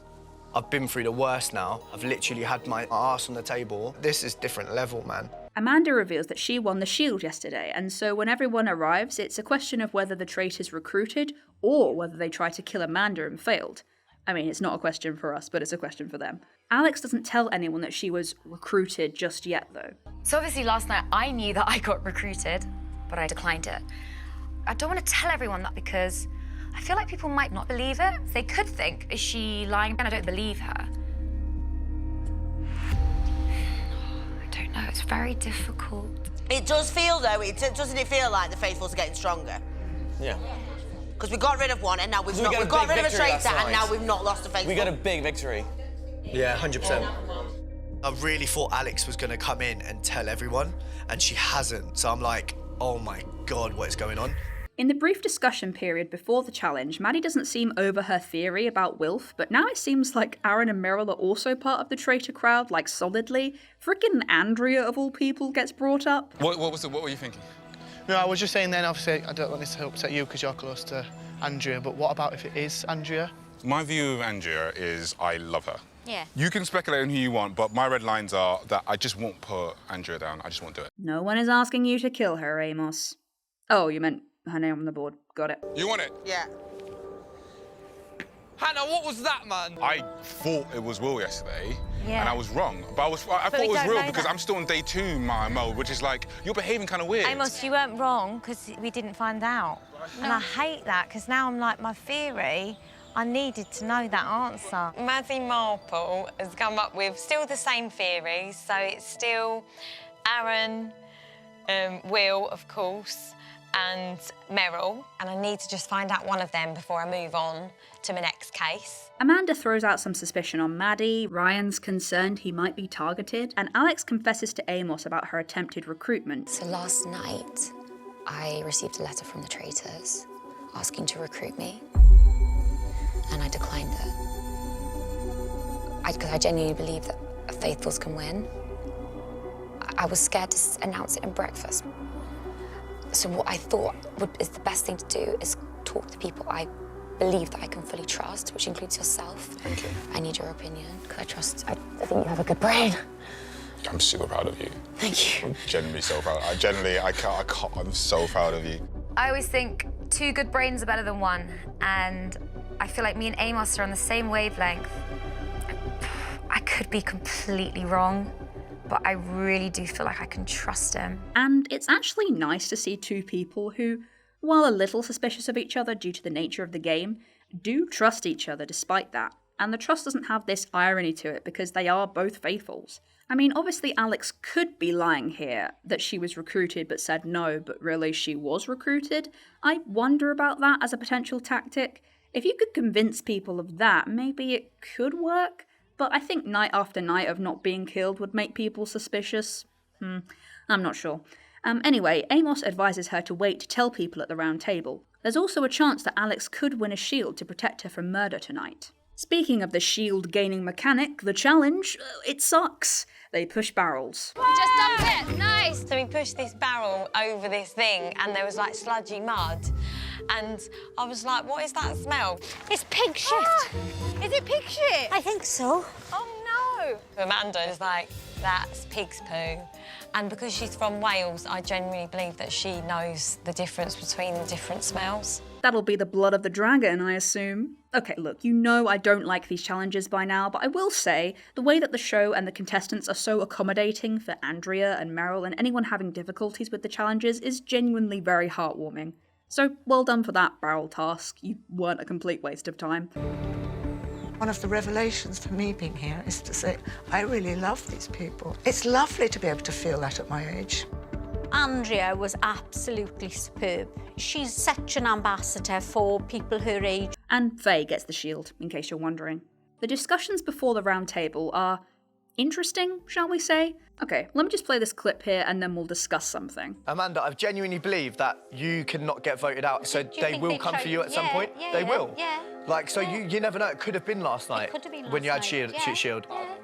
Faye, same with you. So I was saying about Amanda, right? Yeah. Genuinely believe you and Amanda will never ever get banished. That's why I think the traitors will go for you at some point. So they could have gone for Amanda last night. I don't think that. So hold up a sec. Now, do we think that this is Wilf saying that Amanda is very clearly a faithful in a helpful way? Or is he trying to sow some long-term seeds of suspicion around Amanda here? Because if you think about it, he's right. People who are perceived by the group as being completely innocent are much more likely to be eliminated by murder rather than by banishment, because they're huge threats to the traitors. But the thing is, Amanda can't be murdered. So now that he's said they're coming for you, every night that she remains is a new reason to be suspicious. No? Am I reading too much into this? Most likely, I've watched this show debatably too much. Do you know what, Ryan? I would not come into this place and be a traitor. And I'd love to say you were, darling, but you can't you're not giving me the reasons why you are. But because I don't understand, like, the point that's made against me. Like, if you want to tell me, like, tell me and I'll explain. Because I try defending myself, but clearly if it's not working, like, there's only so much I can say. And I've just addressed the reason, I've just explained. Like, at the end of the day, yeah, maybe I'm trying to defend myself. Yes. I'm so frustrated in there, because at the end of the day, if people are going to put my name down, I'm going to stand up there and I'll be like, once again, you've lost, you're going back to your old ways, you're going back to the mistakes you made with Imran, and I do not want us to go back to that, because I equally want the faithful to win. Good. That's what's annoying me. What I want. And that's why I want that fight. But I will give you that, because that feels powerless, that feels unfair to me, because I've been sitting there taking it. I just know my name's going to be on a lot of slates tonight. You can tell when the walls are closing in on you in this castle. You can tell because people just get a bit more distance, people are a bit more awkward around you. It's just shit. I really feel for Ryan here, because he's right for all the reasons we've gone through before, that it's hard to defend yourself in a way that isn't suspicious. Once it gets to that point of you having to do that, it seems like an inevitability that you will be voted out. And that's very much the aura he has at the moment, of a dead man walking. I haven't shown many clips of him, and that's because he has been one of the quieter contestants, but I feel like that's what I'd be like if I was on this show, if that ever happened. And I also appreciate that he hasn't tried to pretend that being a trainee lawyer would make him really good at, like, reading people or finding the truth or whatever. The round table. Alex starts off by telling everyone about her recruitment, and I'm sorry, but I just find it so funny how everyone takes a hot second to try and look at everyone else's reactions, but they're all doing it, so they're surely all just staring at each other. No? Is that what's happening? I think it's a bloody cheek, I do. No, I'm sorry, whoever you are, I've got to say it. I think it's a bloody cheek to ask you everything you've been through. It must be so difficult for you to sit there and say what you've said and put your head on the line. Amanda, please. Let's just say it confirms that she's a faithful. I think everyone in here has been challenged at one point or another. There are some people, one person, I love this person to the bottom of my heart, who has never been challenged, and that's Andrea. Bruh. I think so much of you. So when I hear you say stuff like, I think my age is a barrier, I just don't see, there's a disconnect there, because I've seen you run up a hill and tell me you're okay. Okay, I actually, you know, I'm giving my best. I do absolutely what I can. It's, excuse me, it's limit for me. I'm absolutely doing what I can. I couldn't be a traitor, I just couldn't. I'm sorry, I just couldn't. And I thought I could. And I would have been wrong. I can tell you absolutely, I am a faithful. That's all I can say. And I'm so happy to be one. So I think for me it's easy. I have no problems with that. I'm really easy about that. You can judge whatever you like. I'm trying my best. That's all I can do.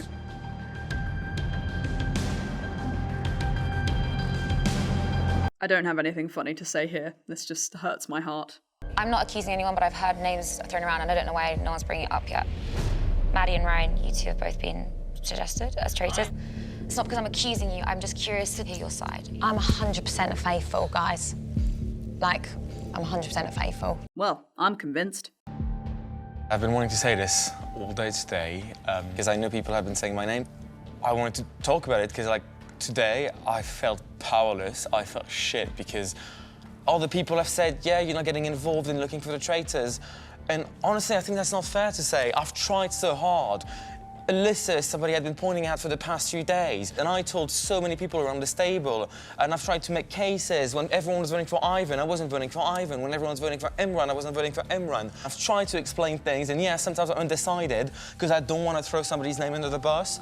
But at the end of the day, I'm Team Faithful, and you know, I thought about Faye, but I chatted to you, and I know it's not you, and at the end of the day, I'm not gonna put a name down of another Faithful just to defend myself. Like, I'm just, like, begging you, because I don't want to stand here and tell you I'm a Faithful, because we all lose at that point. Yeah. I lose because I'm gone, and I lose, like, the opportunity to do so many more challenges. I think you're a Faithful. And at the same time, we all lose because I'm Team Faithful, and I just want, like, I want to get, like, there with the Faithful at the end. I want to find more traitors. I was so happy we found Alyssa last night, and I want to find more of them. Good. And, like, that's all I can say to defend myself. Oh, well, I'm actually convinced by that. That was pretty impassioned. I really hope that people... Ryan, I've put your name down. Ryan, it's the same. Ryan. I voted for Ryan. I went for Ryan. Ryan, I also voted for you. I am a Faithful. Oh. Well, I'm sure no one saw that one coming. And no votes for Wilf at all. Insanity. That was a really weird round table. It's probably the weirdest round table so far. A lot of people got emotional. Just didn't feel very comfortable, really. Well, it's not comfortable. It gets worse and worse. And is there any suspense as to who the traitors are going to kill tonight? Well, the episode seems to want to pretend that there is. So, let's play a guessing game. Out of Alex and Amos, who do you think isn't turning up for breakfast tomorrow? You have this transition screen to decide.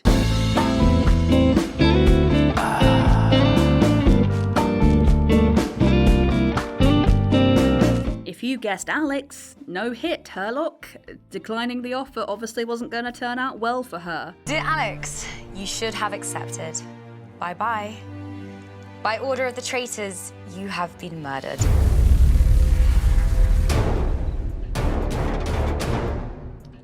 This is a really hard game. This is a lot harder than I thought it was going to be. But overall, I'd kind of proved myself to the group that I was a faithful. And I'm happy about that. However, in terms of the strategy of the game, that was probably my downfall. Couldn't have said it better myself. Anyway, episode 8 is a pretty spicy one, and what better way to kick this off than with some Maddie Marple times?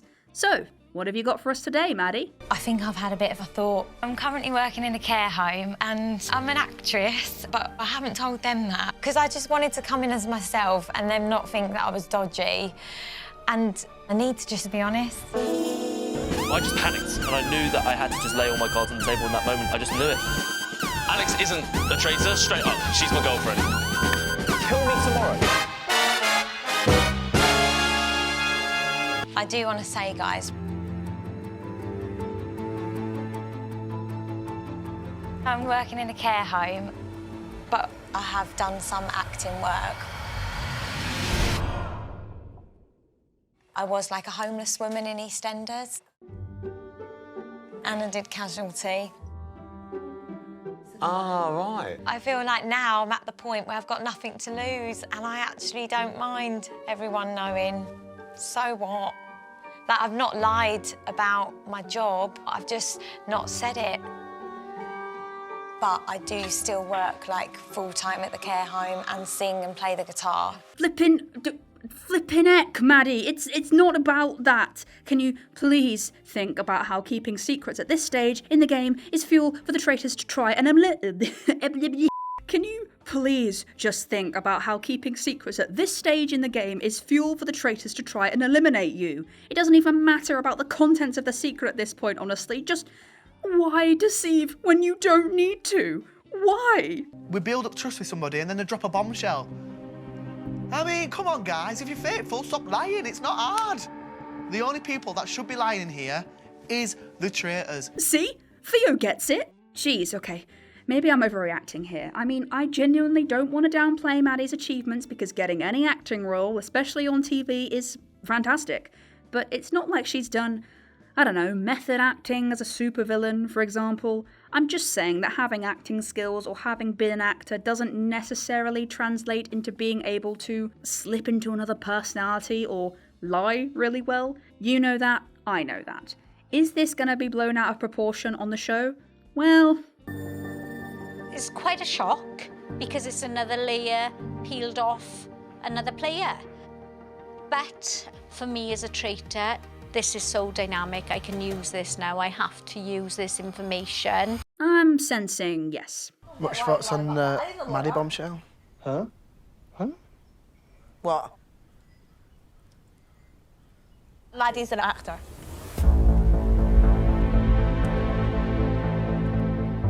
WTF. I just feel so like you trust somebody and then you just go, boom. Yeah. Did she offer up this information? She told us this morning. Wait, I feel really weird now. But why would she not just say now that? I'm thinking, is that why she's on at these two all the time? Well, she knows they're faithfuls. I'm shocked. I'm like truly shocked. But it's good for me. Like, Maddie's always going to keep going for me, so I need to manipulate now. How do you feel? What, with Maddie? Yeah. I just, honestly, I can't believe it. She has been an extra in EastEnders or Casualty. Mind, she's had scenes. So she's a really good actress. I'm not sure about Maddie. Like, it's all of a sudden just come out that she's an actor. I don't know why she kept it to herself. And I think finding out that information, it kind of makes you have a look at someone a little bit differently. The worst thing is that she's an actress. We're not going to trust anything she says at the round table anyway. On my own, I just had to come and process some thoughts about Maddie. Maddie? She's been in EastEnders, she's been in Casualty, she's been in a What's wrong? You think theatre, she's an actor? she's done adverts. Shut up! Oh my Yeah. God. So she could have been acting. Of course she could have. Me. Oh, don't tell me. Why are you telling me this? I know, and that's why I came on my own and sort of just I know. I've always got on very well with Maddie. Although I've got to be very careful because, you know, that's your emotions get in the way, you know? I've got to listen to what other people are saying and perhaps try and mingle with some fresh faces. Why lie? Yeah. I don't understand why people are hiding relationships it was a peculiar or hiding tactic. jobs. Yeah. Like, why hide it? Just go and be yourself, unless you put MI5. But that's why I am kind of looking at Maddie a little bit now. In a game that's about honesty, lying about something fundamental about who you are makes it's difficult for people to trust you. And I think that round table, Maddie will be probably one of the first names that people put on the board. I was correct. But at least Maddie's feeling good about it, so that's something. I'm feeling really all right now, and it's made me so happy that I can finally tell stories about acting. Didn't you do nativity plays? You had to be angels. Yeah, I was the shed, you know? In the nativity, I had to just stand there like that while Jesus was born. Of course. Speaking of which, the next challenge is some I'm a Celebrity knockoff inside a shed. Well, a fishing shack, technically. Is it interesting? No. But I did the shed joke because Maddie was a shed in the nativity and she won the shield. It was funny because sheds. I don't know. I've been talking for literally like hours at this point. I don't know what's going on. What is interesting though is that Claudia has a twist in store for both the faithful and the traitors. Everyone will be attending a fancy dinner party. There will be no round table, no banishment, and... Oh my god. Dear traitors, tonight there will be no meeting in the turret. Instead, you must murder in plain sight. No. Yes! After dinner, you must secretly discuss with your fellow traitors who you want to murder. Once you have made a decision, you must signify your choice by giving a faithful a kiss of death. Oh, God. Only one of you may deliver the kiss, and you must do it before the clock strikes midnight. If you fail, there will be no murder tonight. Oh, why is this game never straightforward, man? Pause on Wolf because he's definitely thinking about kissing people. Specifically, he's thinking about murdering Andrea, though Amanda says that Andrea is the one person she would really struggle to kill. The only one that would be really hard for me is Andrea. That woman is so inspirational. She's Iron Lady. I think it's the right decision to make, but obviously I can't make that decision on my own at the moment, but I think I can persuade Amanda to choose Andrea. Okay. Game on. Everyone convenes in their super nice outfits, there's champagne, everyone's in a good mood, there's a lovely little dinner, there's going to be a party game later, and that's not scary at all. And there's all these really sweet little speeches about how everyone has bonded, and about how much they mean to each other, and how great the experience has been. I think for me the main thing is probably acceptance. Because it's never easy being gay. We're in a modern world, it's still really, really tough. But a big thing for me is knowing that you can be accepted in no matter what kind of way of life. Yeah. And I know we're playing a game, but it just goes to show you can be yourself, and a bunch of strangers that you've never met in your life will always accept you for who you are. I've met some lovely people, and to me, Kieran, honestly, I've met you 2 days, and you're like a father figure to me. I've never had that in my life before. Bless you. I'm very fond of you, mate, you know that. I think you're an absolute diamond. No. We've got a bond between everyone in here now, and every day is a blessing in here, like a new opportunity to bond with the team, and it's nice to have a little let-out, if I'm honest with you, rather than just attack mode all the time. And I know it's the game, but it's nice to have some just normal chats. Since the beginnings, they were just faces that I just got to know. I hadn't got to know their lives, I hadn't got to know their personalities. But now we got to know each other. I'm very close to them all. It's not personal. You know, it's really, really difficult. Andrea's is even enough to melt Wolf's cold, dead, traitorous heart. And I'd like to tell you all that this is such a joy for me. Aww. And I have you all in my heart. And I'm so pleased. And we are pleased to have you. So what I want to invite you all to be in my heart, because that's the place I've got. Yeah. Might be a bit sardines, kids. But I'd love you all to be my friends and be in my heart. Oh, Thank you. we absolutely are. To friends. Yeah, to friends. Come on, to friends. To us all. Oh, this game, man. I'm struggling if I want to murder, actually. I didn't expect it to be so hard. I thought I could detach myself from emotions. I didn't think I'd get emotionally invested. Come on, I've got so many new grandchildren. Lots of presents. I haven't got much money. Okay. So emotive for me, this. I didn't know.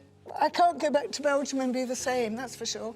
Unfortunately, as you might expect, this wholesomeness is doomed not to last, as the party game mentioned earlier is about to start. It's time to play a little game.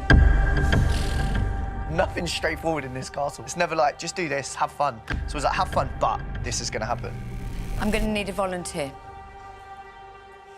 I'll do it. Amanda, your hand was up first. Look around the table. You have made such great friends, such great bonds. I'd like you to tell me, out of everyone here, who do you trust the most? Everyone has to choose who they trust the most. Once you've chosen, you sit down and the next person chooses from the people left standing. Amanda volunteers to start, so in order... Theo. Andrea. Oh, I'm going to take Amos because he was in the train with me. My older brother, Kieran. Will. OK. I thought I would give a gesture of goodwill to Will to say, OK, I got it wrong the other day. Time will tell. But here's a olive branch. Will? Faye. Hannah is not happy about this at all, by the way. I was going to choose Hannah. I trust her 100% because she's not a traitor, but I still have to have people think she could be. So I chose Faye as a tactical move. At one point, she's going to get onto me, so I needed to get her on side, knowing that I'll be able to make it up with Hannah. Aaron. Hannah. Thank you very much. And we're down to Hannah choosing out of Meryl and Maddie. Meryl. Thank you so much, Hannah. I do trust Meryl. She's probably the one that I trust the most now. And, okay, I can understand that maybe the recent doubts about Maddie are the reason why she gets chosen last here, but it just kind of hurts to see all her normal enthusiasm and bubbliness just crushed in that moment. No one said me. And I felt a bit like an outcast, you know? Meryl, please take a seat.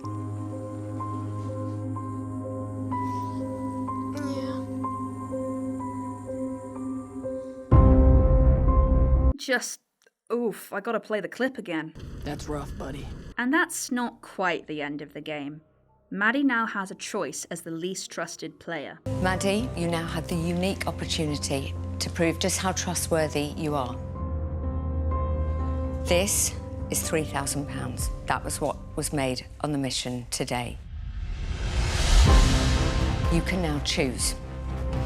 You can take this and leave now, effectively banishing yourself. There is a jeep outside.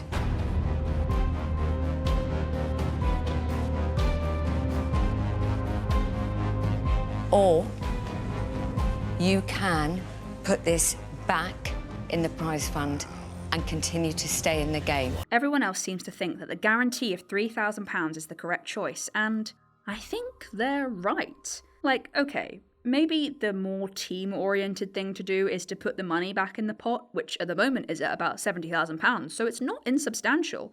But from a logical standpoint, running with £3,000 is most likely the best option. By staying in the game, you do have a chance at winning a lot more money, and you could also potentially make yourself look very innocent by making this sacrifice. But unless you get the shield for every night remaining, there's a high likelihood you will be killed before the end of the game, in which case you get nothing. Of course, the Faithful as a group might end up winning the game, but there's no benefit for you if you're not among them. Plus, if you want to get technical, it could be seen as more suspicious to remain in the game, because if you're a traitor, you only have to worry about banishments and not murders. So if you appear completely innocent, you're at no chance of being banished, so the chance that you could win a lot more money is much more likely. Regardless of all that, Maddie decides to remain in the game, so I guess we'll see how that goes for her.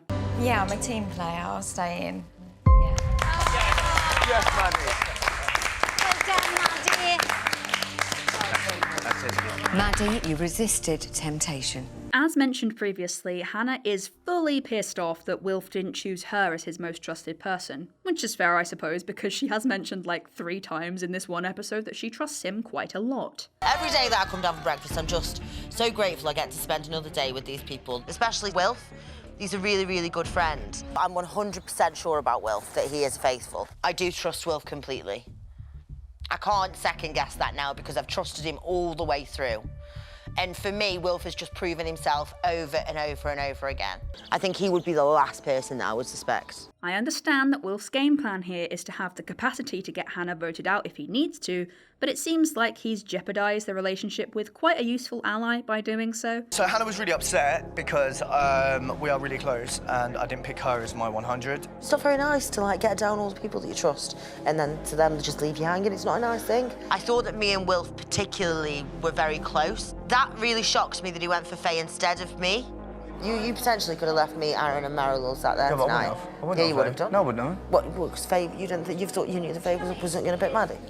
Maddie's not no one's hundreds at all, so I knew that wasn't going to happen. I knew she was going to be You the last didn't one. know that wasn't going to happen? Yeah, I did. If he would have come to question me and tell me that he was suspicious for whatever reason, I would have been able to stomp those suspicions down. But he didn't, and yeah, that was quite upsetting. The show also has the absolute barefaced gall to have everyone dance to Murder on the Dance Floor while Wilf and Amanda plot a literal murder on the dance floor. Oh my god, this game is ridiculous. Delicious irony aside, remember when I mentioned earlier that the traitors never had to do anything that would actually make them suspicious? I firmly believe that all of the murders, or at least some of them, should be done like this. It's tense as hell to watch and could potentially actually help the faithful, you know, get some evidence on people behaving suspiciously. I think the show might require some major reworking, so I doubt this would actually happen, but I don't know, I think something needs to be done to alleviate the random guesswork. Anyway, at the end of the night, Amanda tells us that the deal was sealed. So it seems like someone got murdered. The question is, who?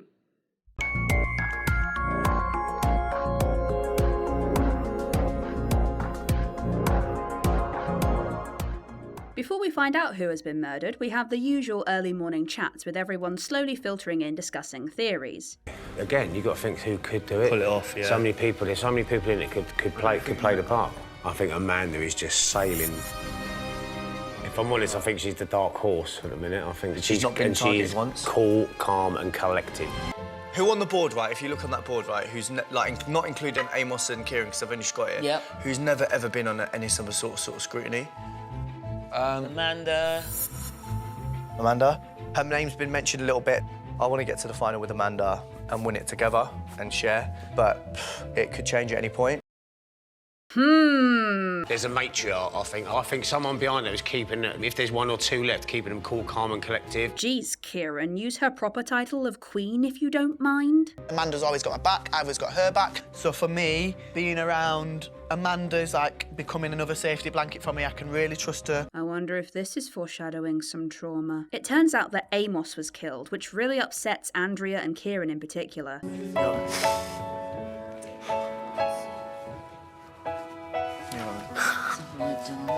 Without you,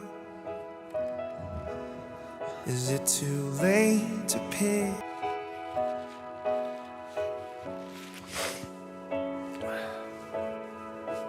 I think most people know like, how fond I was of Amos. He's a good man. I'm gutted.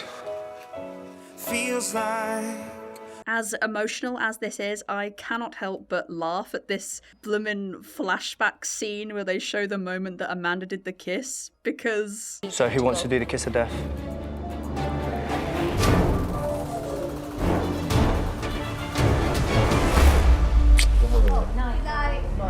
Means a lot. And you're great. Nice, sweetheart. You're great. You're definitely so great. Also, what the hell was that sound effect? Please.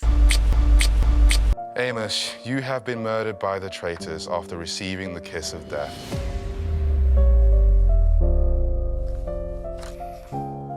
The kiss of death, I didn't think that's how people were murdered.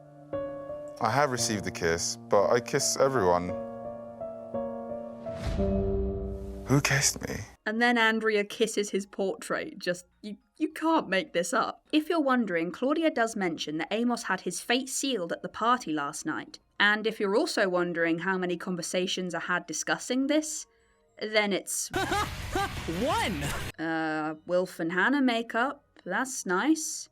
Suspicions are cast on Kieran, Faye, Aaron. Are we missing something here? Are you still Aaron and Will? Definitely Aaron and Will. Yeah. And? I'm not sure on the third. Do you not think, though, that it's more suspicious that it could be you because the whole actor thing? No. And then last night, the fact that you turned it away because you were a team player, that just shows more that it could possibly be you as well. Maddie, can you think slightly differently? No, not really. Can you think differently? No. Jesus! Maddie, can you give it a rest? No. Even when, Andrea, you was upset and Kieran was upset, everyone else came to give you a hug or give Kieran a hug, but Aaron and Will stayed in their seats. What are you talking about? Aside from the fact that this is straying dangerously close to the Nikki effect logic again, look at the footage, Maddie. Wilf is standing right there next to you. This is why you show you're working. My L comparison, Maddie, please. When Maddie brings Will's name to the table, it's getting a bit scary because it's getting now intense. So I thought, right, I've just got to get her off Will and just look at somebody else. The only one I've never really questioned, I got to say, is Theo. I haven't. Nobody's questioned Theo. No. Amanda, of all the people to accuse, why you're 100%? You're 100%, Amanda. Does that mean nothing to you? Have we really questioned him? No. I don't think No, we we have haven't. really questioned him. Amanda comes out of nowhere, swoops in, and she's like, mentions Theo's name, and people are going to see a bit of a snake because she literally put him up as her 100% most trustworthy, and then all of a sudden, she's got this theory about him. I don't think I've been the first person to bring anyone up. I just jump on the bandwagon. Time for an actually interesting challenge, though again I question how useful the information revealed will be, but still it should make for some fun insights. Each team will have a separate car and you're going to go on a route. There will be crossroads with different signposts, true or false. Next to them, there's going to be metal boxes with questions inside. In there will be a statement relating to your fellow players based on answers you gave me earlier when you filled in a questionnaire. If you pick the wrong answer, you're going to hit a dead end. If you pick the correct answer, then you stay on the right track and complete the course. You have just 45 minutes to finish, and for each team that can complete the course within the 45-minute allotted time, you add £2,000 to your prize fund. So, first question, true or false? Wilf is the most likely to cheat on a lie detector test. False. False. Like, that's bad, innit? Like, that's... True. Let's discuss who it could be. Out of us four here, it's probably not going to be any of us. I definitely didn't put Will. False. So it's false. I think true. Oh my God, Maddie. Tell me, Light, from the moment you were born, has there ever been a point where you've actually told the truth? 100%. It turns out to be false, actually, which everyone gets correct. So we made the right decision, guys! Yay! If that's what other people think, then that's amazing. Like, because people don't think I'm a liar, but I'm a traitor. Oh. Every time I say I'm a traitor, I feel so bad. Meryl would do crimes for money, same. Faye is considered the most controlling player, so not really upgraded much from the wheel challenge. Oh, God. At one point, Wilf runs like this. Which, you good, mate? Are you okay? Andrea and Hannah put in effort. Theo is not funny, though his reaction to this revelation is... Well, thanks, guys, that you think I'm funny. Honestly, I'm more used to the chocolate fire guard. I am quite funny. Wrong? Oh. Fuming. But it was wrong. So clearly can't be that funny. Don't worry, man. I've been there. And that was it for the questions. I still think this challenge was fun, despite not really shedding any insights on anything. Definitely the best challenge so far, though. Not that that's saying much. And Meryl gets the shield. If you're wondering why I keep saying the shield thing as an aside every time it comes up, it's because the whole not telling anyone who got the shield so the whole team is protected thing really kind of nullifies it as a mechanic. I think it's a good idea in concept, just might need some tweaking for the future. Meryl also tells Wilf she got the shield for some reason. They'll start cracking, they have to. I've got the shield. Yeah, but don't tell anyone. We have to get one tonight. My mouth gets me in trouble all the time, and I really don't know when to shut up, but I trust Wilf with my life. Don't. Talking about the Shield though, there is actually a worthwhile discussion going on between Theo, Hannah and Maddie. I mean, Theo and Maddie think it's Aaron, which is obviously wrong, but the reasoning is fine. Why did we do the Shield thing? To expose them, so we would protect the other team. And Aaron was in our team. We did the Shield thing, we didn't want to tell anybody, did we? Yeah. So it would protect pretty much the full team. So we've done that. In yesterday's cabin mission, Aaron was in our team. He's protected me because he's quite close to me. He's protected Amanda because he's very close to Amanda. He's not going to get rid of Andrea, so he's going to get rid of the person with the least connection with, which is Amos. There you go. Oh my gosh. Done. It's him. I'm starting to put pieces together and put puzzles together on who I think the traitor is. And I do think it is Aaron, but you don't know. I really don't think it is, You're clouding your judgment, hon. Hannah does point out, though, that if you think someone's a traitor, you're bound to twist anything you see into evidence to fit your narrative. Which I think I basically also said like 9 episodes ago, but hey, it's nice to be right. So moving on to the... Wait, what? Well, why are you playing badminton outside? It's fine, they're just beginners and they're playing for fun, so just let it go. In this discussion about Theo, Faye says this. And he is trying to cling to people that he knows are going to stay in, because he obviously wants to stay in, because there was 2 or 3 people in the end, and there's 2 faithfuls and there's him, and he's a traitor. He gets the prize money, doesn't he? Bloody hell. Unfortunately, he is a faithful, then you have to sacrifice pawns in chess to get to the key piece. And I am just so impressed that there hasn't been more chess references in this show. Seriously, well done everyone. Theo puts his accusation across to Aaron, and Aaron responds with an actually compelling argument about how Theo could be a traitor. So for me, I'm thinking Amos is easy for you. You can just get rid of him. You've got no emotional attachment. Yeah, but you could argue that, but equally, like I could say, I actually had quite a tight bond with Amos, and I really genuinely enjoyed Amos's company. I've actually like stuck to it. Like I've been with him quite a lot, and I was really gutted when he left this morning. I actually did feel like he was a really big, strong contender for the group. You can accuse me, to be fair, and to be honest with you, I don't want to give up. I actually don't want to give up because I don't want to stand up there and say I'm a faithful. It's just frustrating. And I don't want this to be like a tit-for-tat thing, because at the start of the day, I kind of like started to suspect it, and I just thought like, you would actually be an incredible traitor, and you almost have like that wow factor behind you that Alyssa had.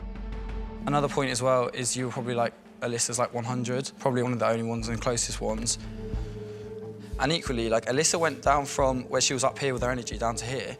Like in the last few days, you have been depleting, and I think if you are actually the traitor, it's probably just grind on your gears at this point. I mean, obviously he's wrong, but you know, it's a solid wrong argument, and he does turn this back around on Theo pretty well, so a character development, I guess. Hannah asked Maddie about the acting thing. I suppose this is the first time they've actually all had a chance to talk about it. She basically just gives the same reasoning as before, that she didn't want to be viewed immediately with suspicion. Hannah compares it to her situation of being a comedian and how that could be viewed with suspicion because she's a performer, which I do understand, but I don't know, the acting thing is already a tenuous link in my opinion. Being a comedian is even more tenuous. Like, sure, if you think about whether acting would necessarily make you a good liar for more than 10 seconds, you start to see the holes in that argument.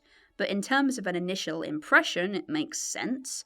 An actor literally plays other characters and fakes emotions basically for a living. And yeah, as a stand-up comic, or even just as a comedian, there's an element of performance and putting on another persona, to some extent, but I think it's a bit of a stretch to compare the two.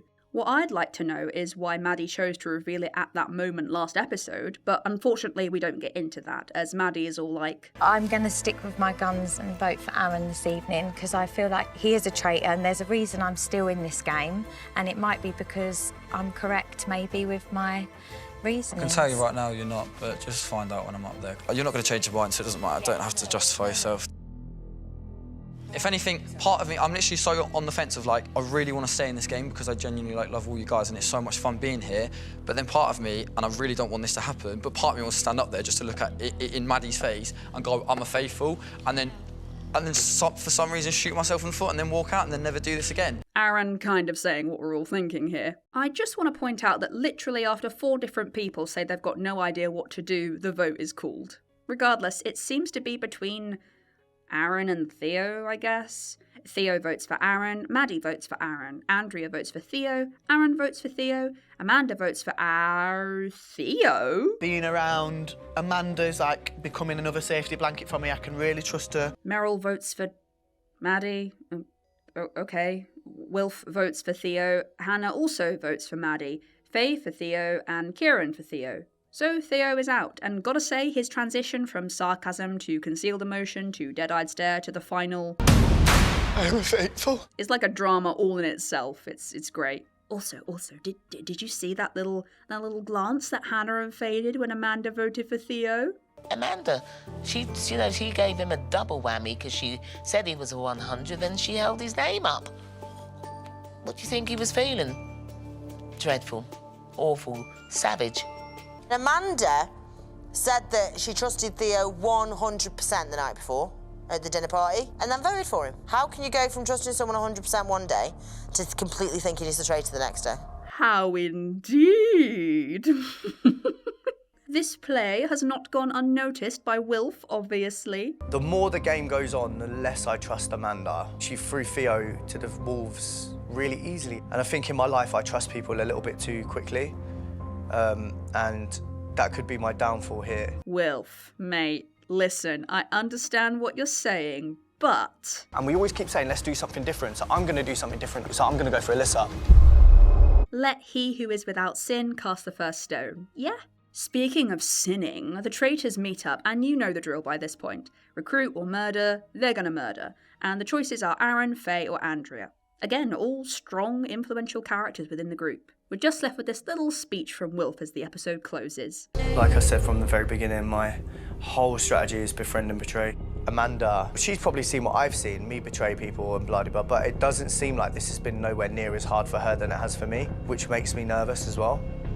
So maybe I should start strategizing a plan to get rid of her if I need to. Drama!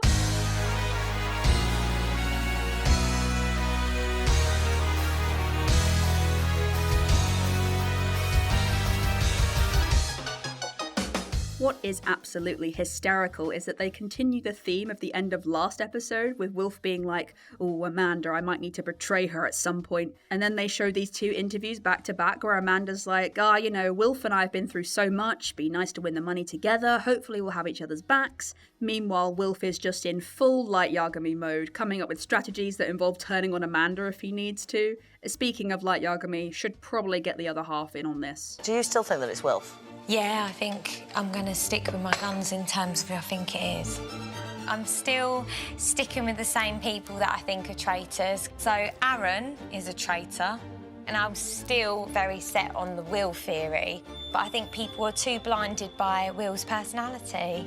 Because I suppose in life, you can be a massive criminal and still be funny.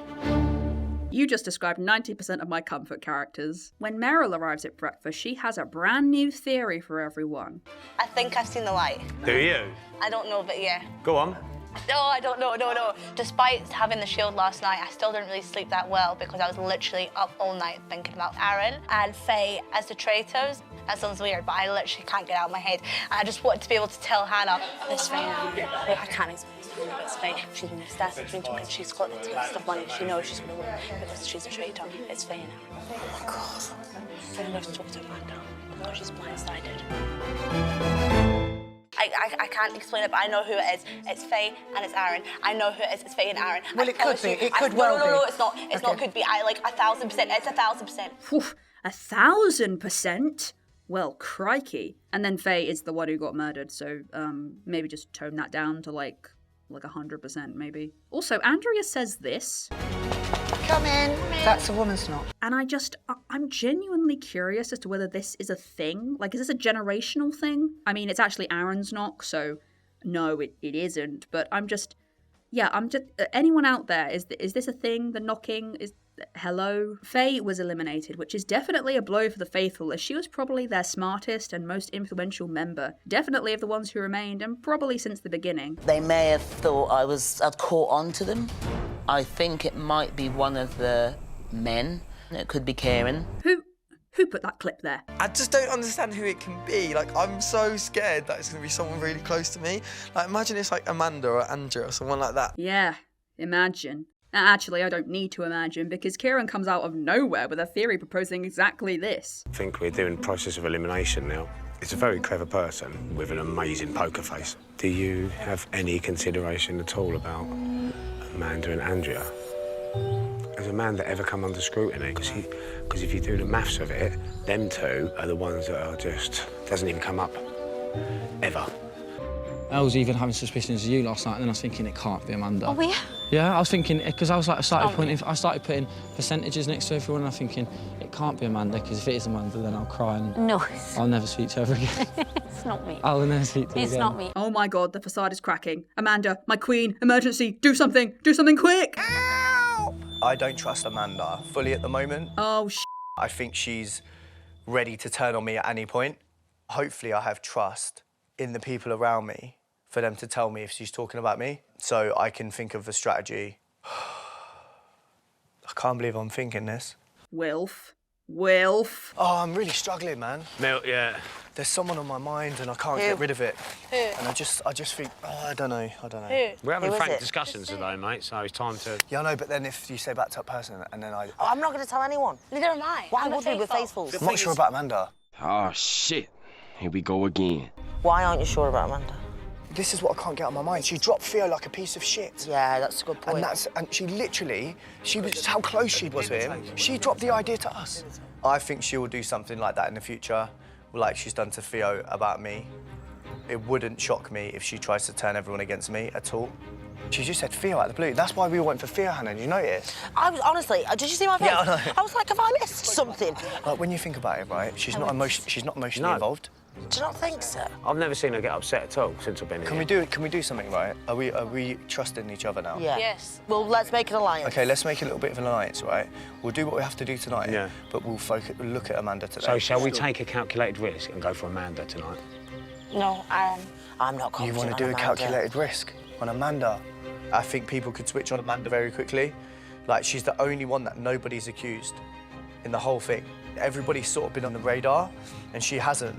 But people are thinking about her now. This is going beyond sowing seeds, Wilfred. You are hanging by a very thin thread, young man. With half of the group decided on Aaron and Amanda as the picks for tonight, they go to a challenge which is just a straight-up rip-off of Thrall Threads from Raven, and everyone is awful at it. Apart from Wilf, because he has experience as a dancer.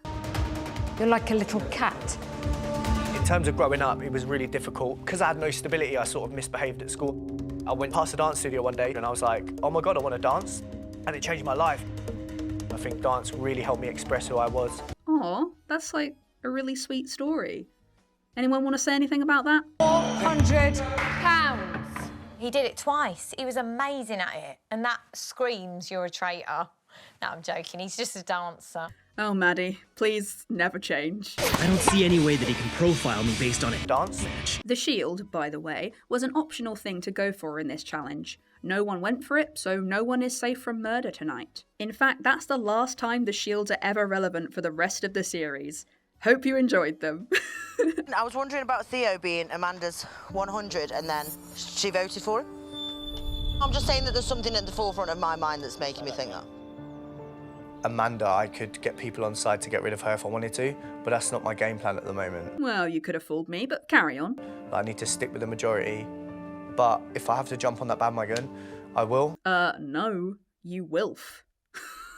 What's that joke? I'm so sorry. Regardless, Wilf, I cannot help but feel that you made the bandwagon. Jumping on it is just salt in the wound at this point. The tactic, as it seems to have been for the last few episodes, is that people congregate in groups, feel out how everyone is planning on voting, and then come to a consensus in these small groups. To be honest, I almost feel like people aren't even trying to work out who the traitors are anymore. They're just trying to be part of the majority so they can get to the final. Strength in numbers and all that. The round table starts with everyone doing like one of those team building things where you have to give 3 facts about yourself, except they just have to say, I am a faithful. And yeah, I don't know what this achieves. I assume if you're a traitor at this point, you probably know how to lie. I'm just guessing. Kieran starts the discussion with his matriarch theory, suggesting either Andrea or Amanda could potentially be traitors. Amanda retorts with Hannah and also suggests Maddie because of the whole acting thing. And Kieran shuts it right down, like, no mucking about, love, let's get our heads in the game here. And Maddie responds with, Can I just take us back, though, to the first ever round table? And I respond with, no, you cannot. Kieran, I feel, has really stepped up here. He actually has some pretty sage wisdom. If you come in telling the lie, guess what? Yeah. It's going to cause you issues. Yeah. Hunches have not worked, strategies have not worked. It worked once, but that was by luck of the draw, because it could have been Will that night. Amanda, the light's not been shining on you tonight, and I don't know why. OK, but I can say I'm 100% faithful, so... Wilf smells the blood in the water and he is ready to go full shark mode and turn the goddamn tides. So for me, Maddie, I've always had a reservation about you. I think mainly it's because of the acting thing, but then also Aaron. Yeah, your name comes up a lot. Amanda was on my mind at the point, like, because of the Theo thing. I don't understand how people can turn on someone that quick. I was really surprised with Theo leaving yesterday. And I think for me, and I'm going to have to say it now, but Amanda, you saying that you were certain of him and then voting for him last night has been in my head all day. I don't know. I just feel like I thought it was easier, and it's not easier. I feel like I'm genuinely going in, not blind, but I just feel like I'm just going into, like, I don't know. Meryl is so relatable, just only contributing complete uncertainty. Hannah votes for Amanda. Kieran for Amanda. No one seems 100% certain on their votes, but whatever, they wrote them down. Maddie votes for Aaron. Andrea votes for Hannah. Because... Hannah's got enough balls to be able to pull off being a traitor. Aaron votes for Maddie. Amanda also votes for Maddie. Meryl votes for Amanda. So 1 for Aaron, 2 for Maddie, 3 for Amanda. And who has the last vote?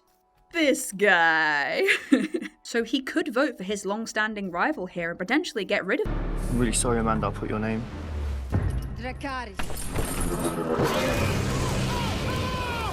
I knew Wilf would throw me under the bus. He's avoided me all day, he hasn't come near me. He's totally in it for himself. He's going for gold, isn't he? He certainly is, and I am feasting on this drama, baby! And the look on everyone's faces when she reveals she's a traitor is just exquisite. They don't even believe her. I am a traitor, guys.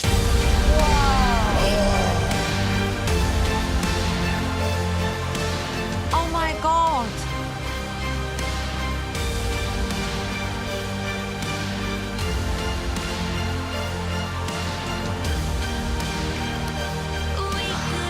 Well done, kids. Shut the front door. Farewell, my queen. Go forth and be iconic. Do you know, it's been, to be called an icon of the gay community is just absolutely fantastic, you know? It's just, I am loving the love. And I love how you're just casually wearing an evil green cape. All these reactions are great. Aaron is having like a crisis and undergoing a character arc or something. I am the most gullible person that I think I've ever met in my whole entire life. She has literally just manipulated me and used me this whole time, and she knew I never would vote for her as well. Like, she knew it. I need to start opening my eyes more. I'm ridiculous. Maddie is being Maddie. Can I just say, she was my best friend in here, I feel, and she voted me. She was like a mother to me in here. Basically, all of the traitors have been my best mates, and that's maybe where I've gone wrong. It would be a problem if you were Kira, because I feel you're the first friend that I have ever had. Hannah is just serving up iconic quotes. Do you know what? In the nicest possible way. What a bitch. Yeah, Amanda. And Wilf is having like an emotional breakdown in the interview room. I'm really sorry, Amanda. I'm so sorry. I don't know if I got you wrong. Like, I don't trust you, but I don't know. And he takes this lonely walk in the dark of the night, cloak billowing behind him, face illuminated by the lantern that carries the souls of the ones he's murdered, while this depressing and all too fitting song plays in the background.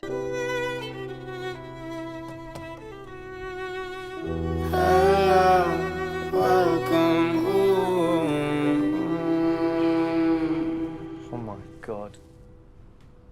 mate, I've got the shakes, man. Why did you decide to banish Amanda?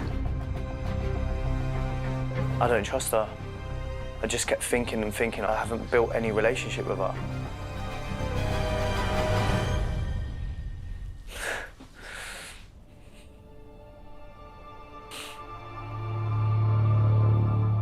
It's okay. Come on.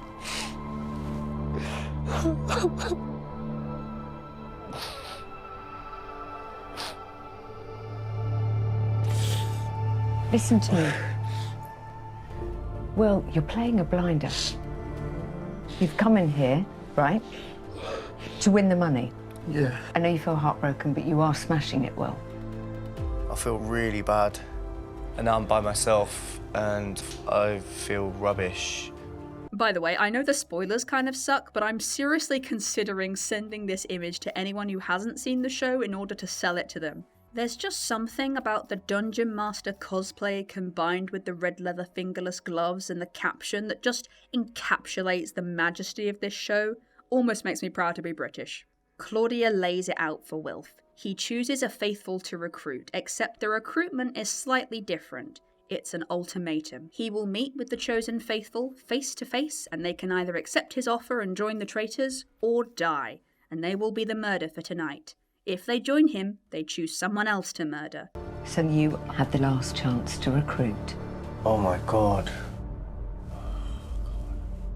In my mind, I definitely need another traitor to get to the finals with me. I need somebody that I can trust, somebody that I feel I have a connection with. So he needs someone he can trust, but also someone he can backstab.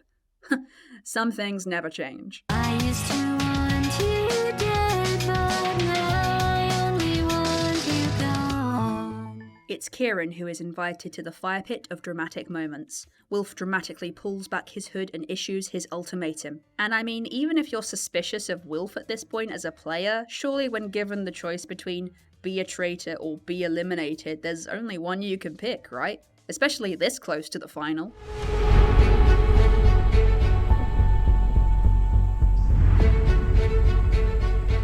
Fucking knew it.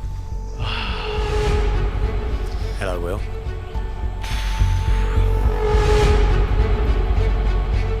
I've got an ultimatum for you. Okay. So you either join me tonight as a traitor, or I murder you tonight.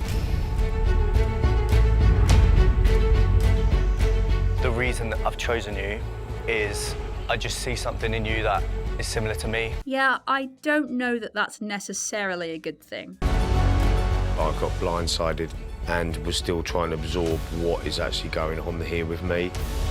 I was very happy with playing the role of a faithful. What my game plan was has all of a sudden abruptly changed. I found this really difficult, even today.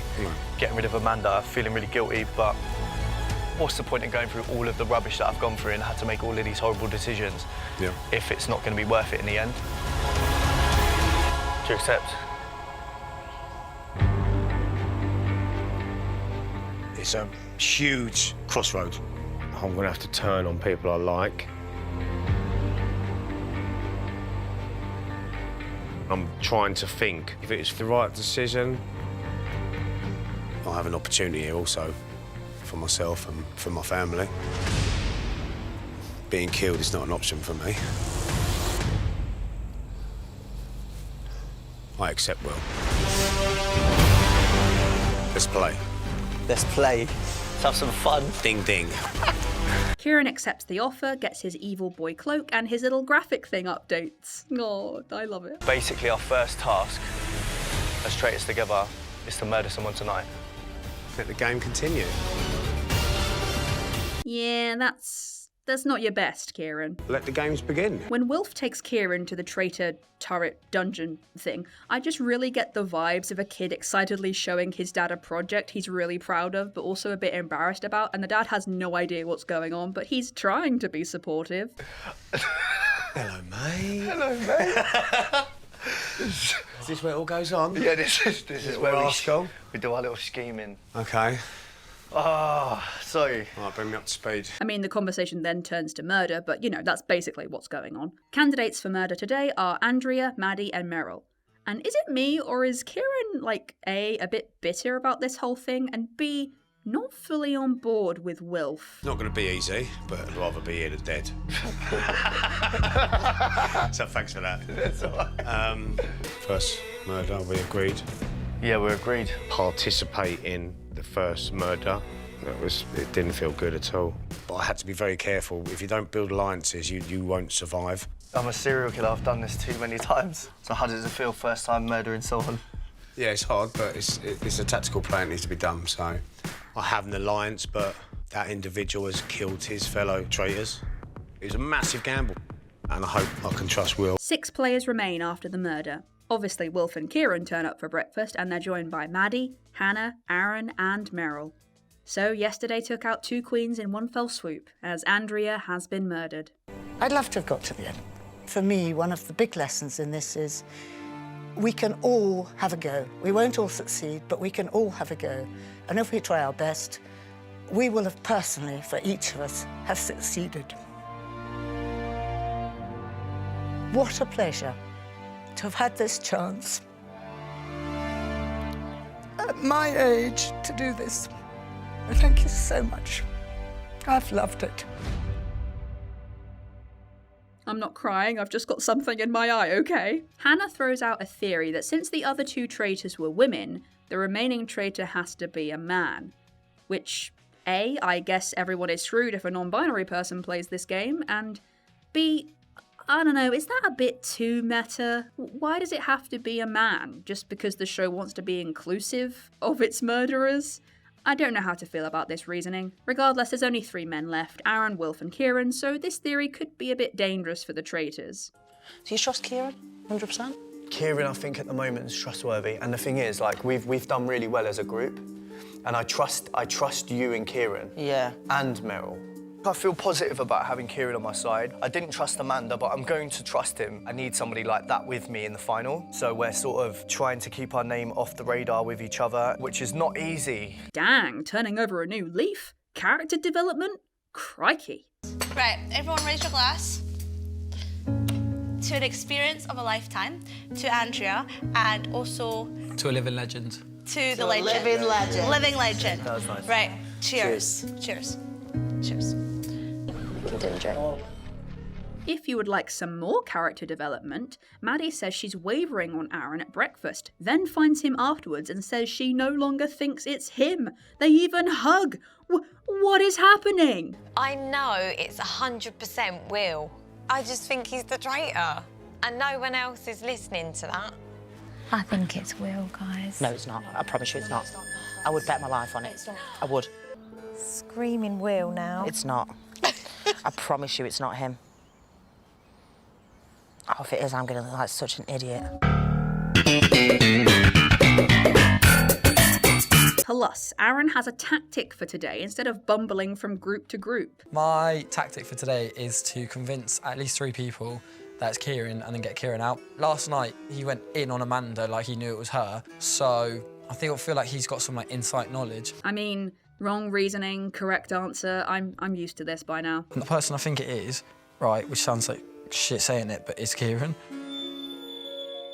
Some eyes are on Kieran. It does worry me a little bit. Our strategy is to keep each other safe. But why did he react like that against Amos then? Regardless, if I was a traitor and I knocked Matt out, Matt leaving would still upset me. Regardless if I was a traitor or not, I would still be upset about it. I know I need to try grill you, but I don't think it's you because I just know the emotional, like, how you got upset. I just know. Dang, Wilf, you are really committing to this newfound bro code, huh? Well, okay. Let's test that. If it's not him, it's Kieran. It's between them 2 at the minute for me. Yeah. It could be Kieran in the sense that he could kill all the traitors off and he's No, going to I get all the love money. Kieran. It won't be Kieran. I think Kieran is the most wonderful human that he would never be a traitor. Like, he's got kids. Yeah, but he couldn't have lied about Amos. He cried, bro. Yeah, but could that not be guilt? No, but Hannah, it's because remember us. Could on that not be the third somebody day? wanting the money so badly and being like, Amos is a good call because no one's ever going to suspect me doing it, so I need to get rid of Amos. And then the guilt the next day. Well, look, it's another man and it's not me. And That's I my know it's mind. not you. All of the women are not thinking about each other because they think it's a man. They think it's Aaron or Kieran. But I tried to swear them out of the way of Kieran. Alright, fair play. Though I don't think you've convinced Maddie. Wilf and Kieran have some traitor talk out in the open, which is something we've not been able to see before, so that's pretty neat. Wilf updates Kieran on the situation, that his name has been mentioned, but Wilf has for the moment directed them elsewhere, or at least tried to. Well, we got code red.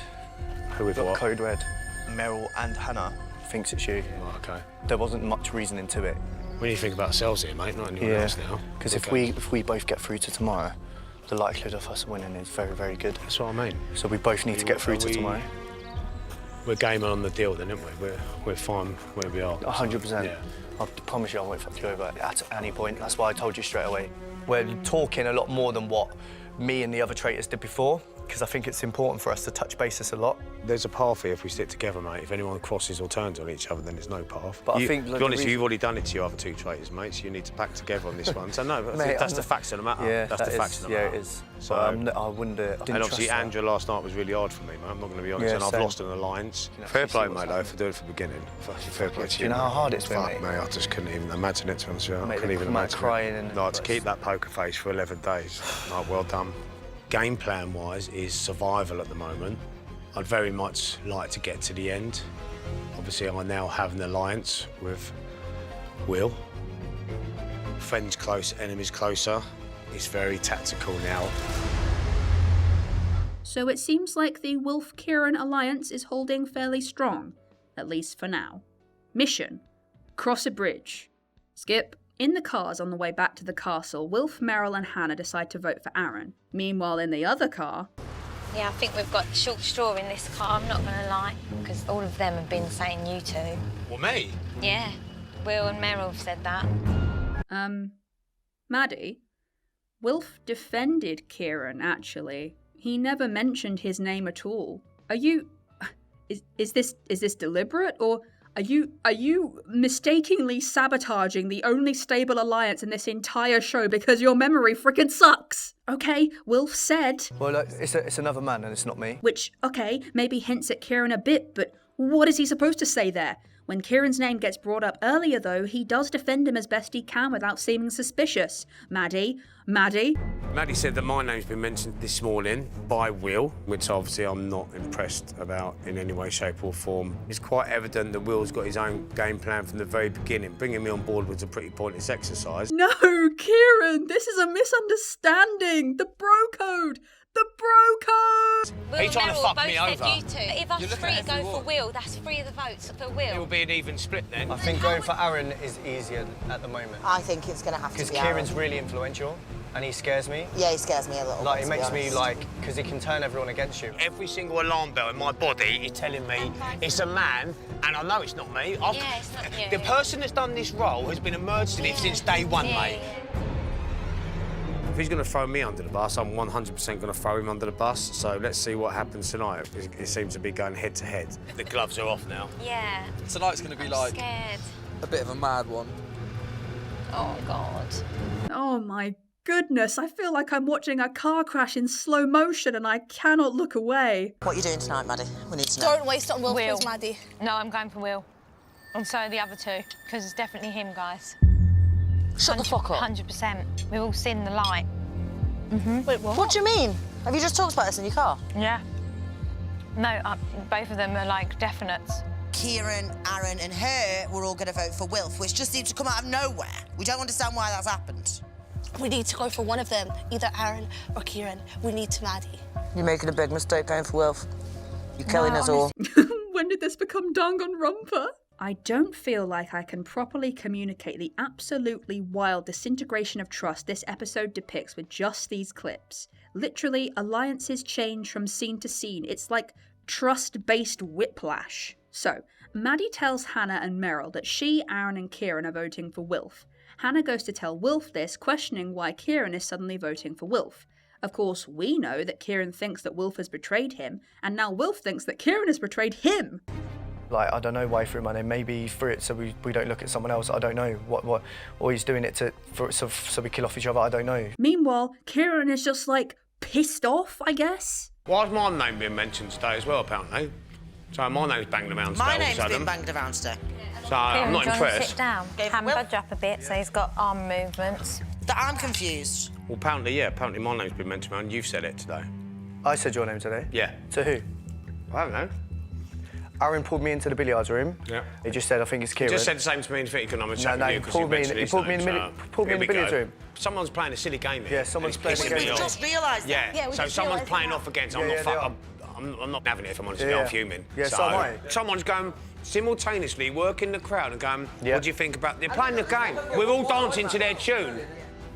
I had to go into self-preservation mode. I just find it weird bringing me on board, trying to work as a team, then trying to throw me under the bus. I know what he's doing. It's a game plan. Like, if I'm vowed as a traitor, he will not be looked at, and he will sail right through to the end and got a chance. So it's a good game plan, Will. Well done. Good plan. That's not what he was doing, though. And the whole time Kieran is ranting, Wilf is just looking at him like, Jesus Christ, Dad, you're really cramping my style here. Or, if I may, Misa, you idiot, shut up. They've immersed themselves in the role so good, it just water ducks back to them. And that's the scary thing. Water off a duck's back. I know.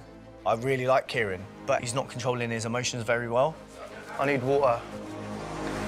I think about how hard I've worked as well, and I'm really worried about him outing me. Then they just start kicking off in the breakfast room, and Hannah nearly walks in on them and like, please, let's just recall that all of this irreparable shattering of the bro code started because Maddie misremembered a conversation. All of the constant prodding at Wilf and voting for him at every opportunity and literally nearly succeeding in voting him out, and the most damage you've done to this man has been completely accidental. Are you for real? Mention my name. No, I didn't. Come on, Sue, better not, mate. Didn't. Yeah, I know, but it feels like you're just going to go for me. No, I'm not. But you're the one that's mentioned my name today, apparently.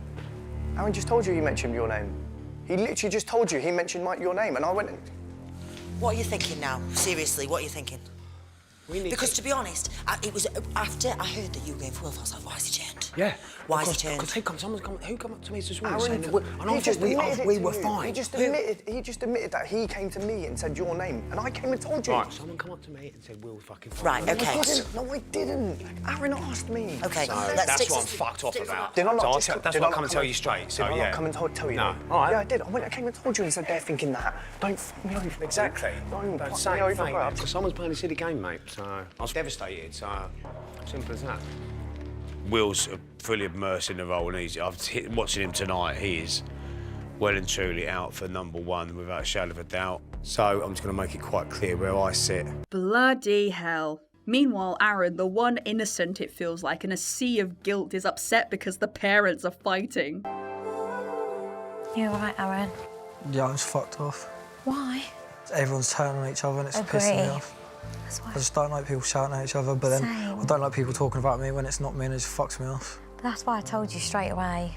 Yeah, you need to start fighting your corner though more, because you look bare guilty in there. No, I know, but I'm not. Like, I think I just don't like it. It's because when I went out there, Meryl were like, are you going to go for Aaron or Kieran? And I was like, none. It's bullshit. Mood, man. Mood. After whatever the hell that was, an incredibly stressed group make their way to the round table.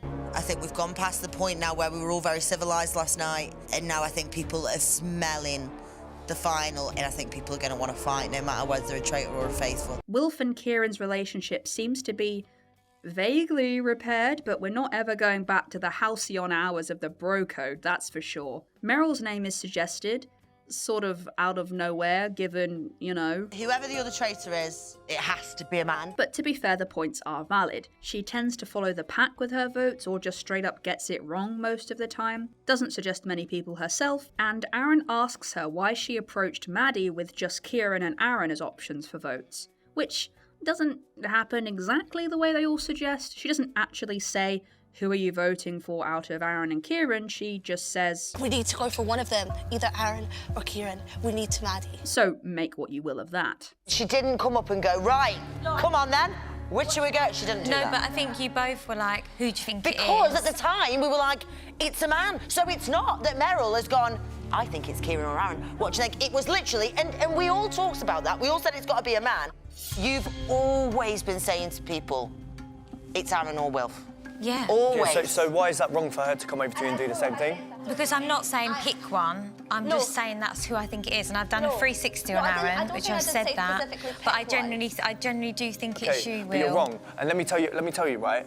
I didn't mind you accusing me all the time because I know who I am and I know that I've proved to other people that I'm a faithful, right? But what's happening now, the group's getting so small, and actually accusing me makes me feel, actually, they could get rid of me by accident and make a massive mistake because of your tunnel vision. I just think that there's something in me. Maybe it's a hunch and maybe I've got it wrong, but I literally have a gut feeling now that it is you. You've got it so but wrong. Then, we don't know though, Han. Like, how do we know? Kieran also jumps in on this accusation and seems to make this sort of public peace offering to Wilf, so the relationship seems stable enough to get them through this round table at least. I've seen him literally on the brink of being voted out, about to walk out over there and seeing him leave. And then that's when you know that someone's a faithful or a traitor. And Maddie, I'm not gonna lie, that does annoy me, the fact that you have portrayed it, because it's me and Hannah that were speaking to you. It wasn't like I went straight up to you and was like, Maddie, you like that. That's also another name. I feel like this is so unfair, because I feel like just because I've gone for you, Will, you're now turning it around. No, but can I just say, him getting upset, it could be because he's about to tell people that he's a traitor. Not at all. But then, Maddie, we could also play it on the sense that, like, you've got to, like, you've said that I've twisted things in a sense, but you've also you have. You didn't give me an option. You said pick one of these two. She didn't and then say I was that. like, She didn't say that. I never once said that. And now you're portraying it in a different light, which makes me think that you're a bit, like, twisting it all up. I am 100% a faithful. I've got nothing to hide. I talk what I want to talk. I say whatever I want because I don't have to trip myself out. I'm not walking on eggshells. I didn't actually think you, Kieran. I was just doing it on the basis of judging every person. Well, I'm giving strong consideration for voting for you tonight, Mel, I'll be honest with you, because on the basis of that, because I look at everyone else, I I struggle. don't want to be manipulated. I've always had a question mark over you, Meryl, and I think from tonight, it's made me view you slightly differently. Maddie, you viewed me slightly different the whole way. You've wrote my name on your card, like, twice. Yeah, and there's something in that. Maybe. Okay, that's fine, but you said something in that with Wilf, and you also said that in something in I Emran. still genuinely think that, and it's just sad that no one else sees it. It's as if you won't be satisfied unless he is Kira. A traitor. Well, there may be some truth to that. In fact, now that you mention it, you're right. I think I wanted you to be Kira. People seem to really jump on Maddie at this point because she brought up this thing about Meryl and, I don't know, also misremembered the details of that or just portrayed it the wrong way, and everyone seems to now take this as Maddie trying to manipulate the facts to make Meryl look more guilty. Plus, sad though it is to say, but everyone trusts Wilf more than Maddie at this point. So, the votes are cast. Meryl for Maddie, Wilf for Maddie, Hannah for Maddie. I thought everyone had agreed it had to be a guy. What is this reasoning? First they say that it has to be a guy for no real reason that I understand. Now they've all just changed their minds. Also, for no reason. I don't get it. What the hell's going on? Anyway, Kieran for Meryl, Maddie for Meryl, and Aaron for Maddie. So, Maddie, you have received the most votes. Please come up here and join me. Yeah. I feel like I've defended myself but tonight, and maybe I'd given up in that moment, and then I feel like it just fell on me. But what an experience, I suppose.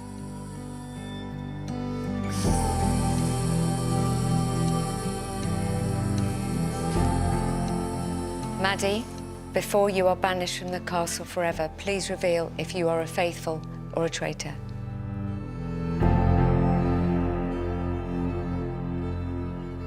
I feel like I should have left when there was £3,000, in my pocket.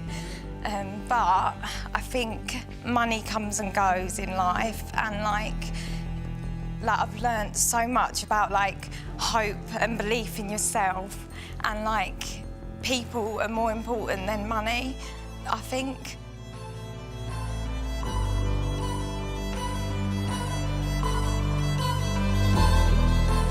I am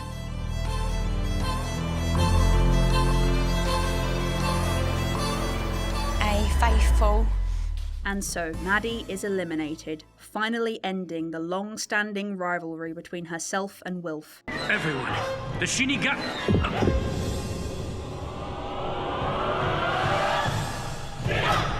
And everyone honestly seems so defeated by this. There's no massive gasps of surprise or exclamations, it's just resigned defeat.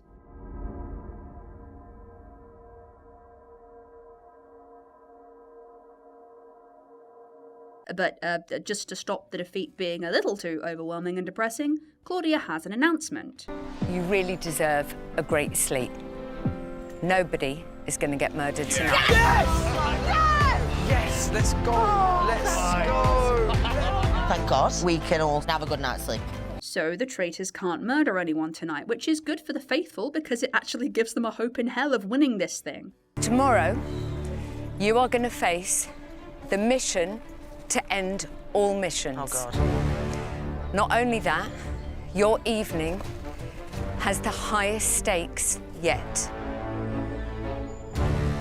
There will be a round table tomorrow, and after that, you will decide when the game ends. Oh, my God. When you are confident that there are no remaining traitors, you just tell me, and the game ends. Remember, if there is a traitor or traitors remaining, they take the entire prize fund, and it's a lot of money. It currently stands at £81,050. There is so much money that's at stake now. I want the faithfuls to get there. I want us to win that money. And if a traitor comes in and takes it all... There may be a murder in real life. Also, and I suspect somewhat critically, no murder tonight means that Wilf and Kieran don't get a chance to meet up and discuss anything prior to the final round table tomorrow. I'm sure that is going to work wonders for their relationship. It's got to be worth something. I've got to do it, no matter what. I brought Kieran in yesterday. I was going to bro code it all the way. But I seen today, actually, I don't really trust him that much. I've got to think about the end game. If they get a traitor, it'll be better for me. If we get that traitor out, I convince all of them that I'm a faithful, and then we end the game, and I win. I've got, like, two minds, basically. I've got, like, a bad mind and a good mind. And I don't know what to go with. Oh, shit. Here we go again.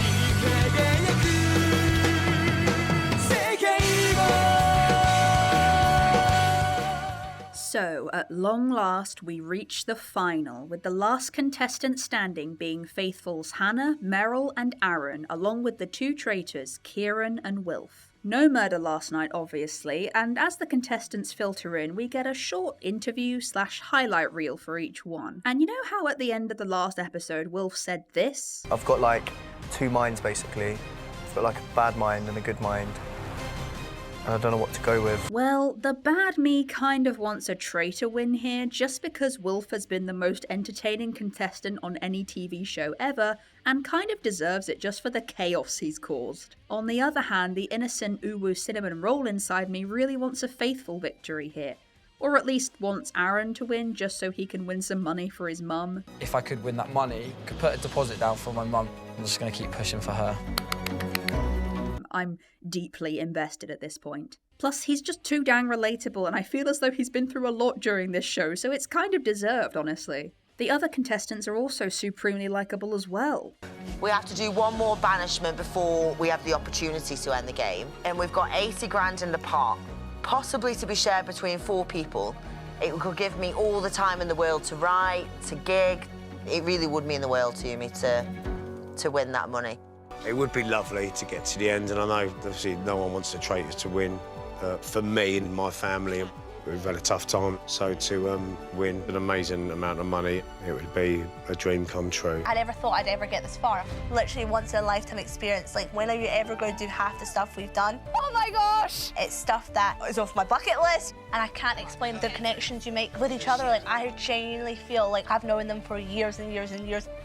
I can't believe this is the last breakfast. Like, I can't believe it's the last breakfast. It's quite sad, really. When I look at, like, the 5 now, it's an amazing 5.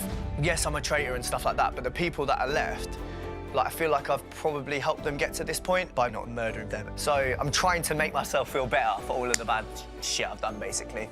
I wanted to be a traitor from the beginning. Even though I found it really hard, I've cried, I've sobbed, I've felt guilty all the time. I am proud of myself to get to this moment, regardless of what happens. This money would pay for my wedding and change young people's lives. That's all I want. I think we should cheers. Cheers to the Traitors final. Woo! I think we should move on. Kieran immediately starts sowing seeds that Aaron and Meryl are likely traitors, so it seems like the alliance is all right for now. I think it's strength in numbers at this stage, and I'll be a fool to think that I'm safe. But I think if me and Will pull together as a team, we're both family men, we both could do amazing things. I think I deserve it, and I'm going to pull out all the stops to try and to be there at the end. I need to think tactically. There's two routes that I can go. There's one route where I convince somebody to go for Meryl. Well, she's not the traitor. Then we go again and go for Aaron. And then once we get Aaron, there's 2 traitors and 1 faithful. So then we win. So there's that route, so both of us win. Or there's the other route that I can do where we need to find the traitor, so then we can stop the game. And I know the traitor's Kieran, and I'm really worried about him outing me, but I really like Kieran, and I feel like I'm taking money from him. I feel like I'm taking money from everyone. Meanwhile, some other suspicions seem to be on Kieran, which is not exactly advantageous to keeping the bro code going. It's a very precarious situation for both traitors. But we don't have time to think about that, as a helicopter arrives to take them to their final mission. They do some loops and jump out into a lake and, drive boats or something. I get the impression that this is very exciting for the contestants involved, but I seriously cannot bring myself to care. Flippin', how many of these challenges were just meaningless wastes of time? Literally only 2 of these were interesting at all. Why bother? Their efforts in this task does bring the final cash total to over £100,000, which everyone seems pretty hype about at least.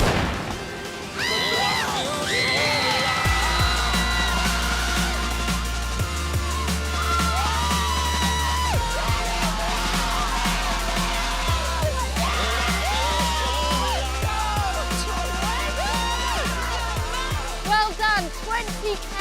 What a team you are. Even the boat driver is getting in on the celebrations. The admittedly short-lived celebrations. They have done it. They've got £20,000 added to the prize fund. I wish it could end there with happiness and joy on this beautiful loch, but unfortunately, Round Table is next. Wilf is already on the tactics in the car with Hannah and Meryl, and they all agree that Aaron probably isn't a traitor. Can't help but notice that Wilf kind of half instigates this topic of conversation, but I'm sure that's not foreshadowing anything. Once we finished the mission, all I could think about was the Round Table, and I just really, I can't stop thinking about it now. What a way to end. And I'm so glad with the people that I did it with. I know. For some reason, we've become really close with Aaron over the last couple of days, because I really trust him now. Yeah, I feel like I was really close to you. I felt quite close to you before, but I just thought it was a traitor. Yeah. But I don't think it is Aaron. I don't think it is But Aaron. we have to have a plan. We have to either banish everyone but the traitors, or a traitor has to be found before we finish the game. As long as none of you turn on me and just be like, no, I want to get his money. No. What about my share? No, guys, stop. No. I would like the money, but I'm not money orientated. We're gonna have to look here.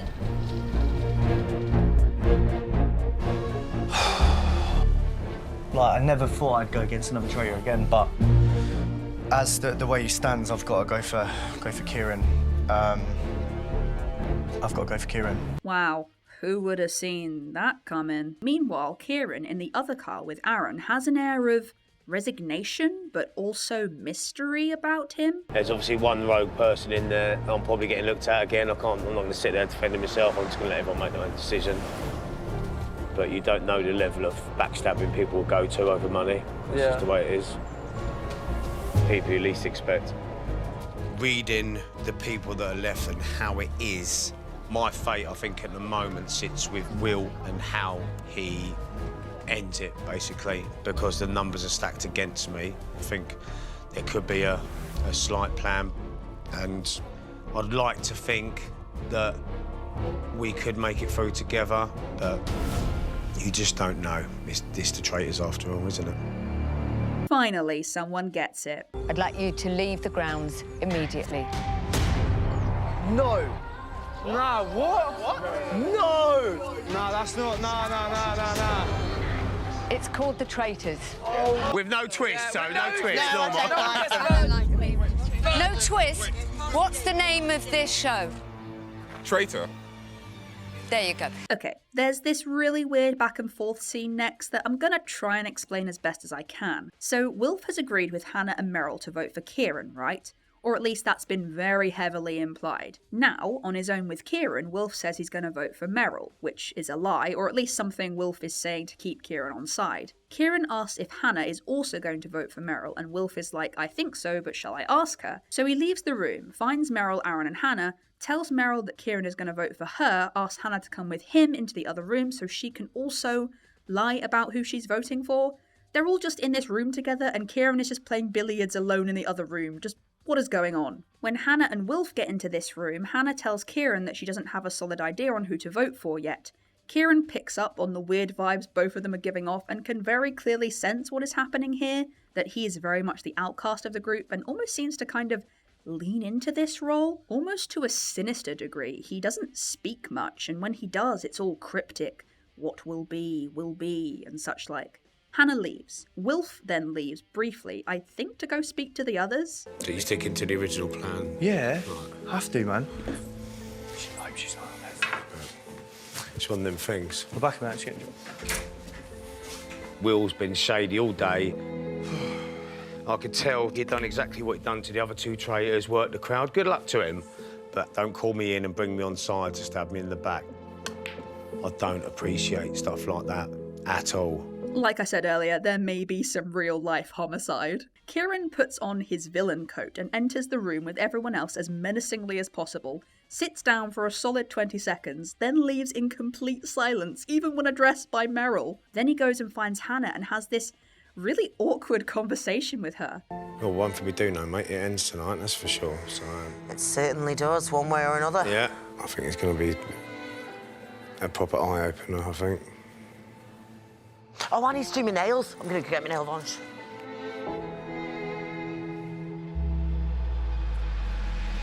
And she just leaves him there. This is giving me the vibes of the one unpopular kid at school that you do everything you can to try and avoid. And like I said, Kieran isn't doing much to try and avert that. In fact, he seems to be actively embracing it, like he's just fully accepting his fate now. Or maybe it's the vibes of a man who knows he is dead but will take everyone else down with him. Will has gone out of his way to work the other three and to befriend them. The acting role is in full effect, and if you're going to screw me over, I will certainly repay the favour. At this point, Hannah, Meryl and Anna are completely convinced that it's him, Kieran, and only Kieran, who is a traitor. So that makes this final roundtable pretty easy, right? In fact, it's unique in that it seems like the majority is already decided on who they're going to vote for. Hannah accuses Kieran, and he responds with this. And you look really sad. I am sad. I think it's been a long, long journey, and I hope there's a few decent people standing at the end, and you deserve every penny you get. And I hope you're one of the people at the end, put it that way.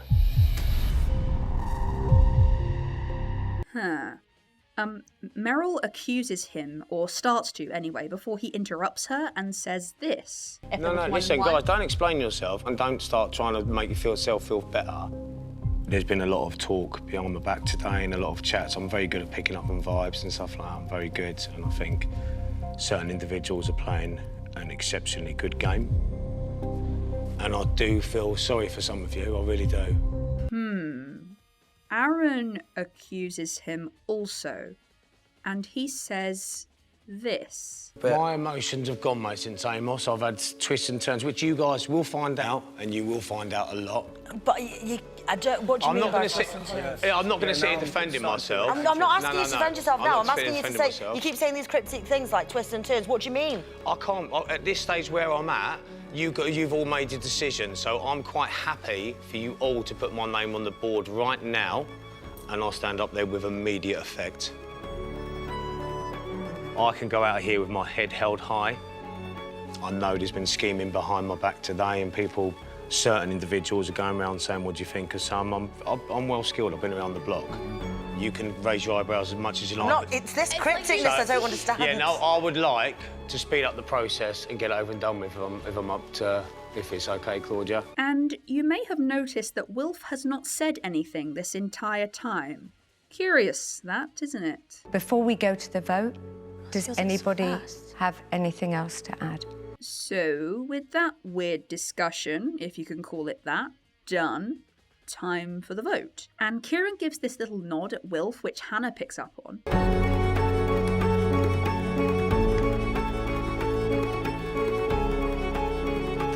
Has everyone locked in their votes? Yep. Thank you very much. Hardly surprising, but Hannah, Aaron and Meryl all vote for Kieran. Wilf also votes for Kieran. And Kieran himself? Kieran, who have you voted for? Parting gift.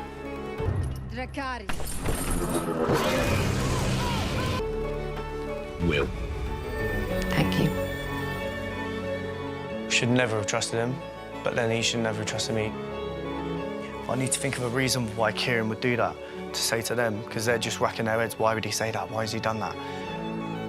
Like...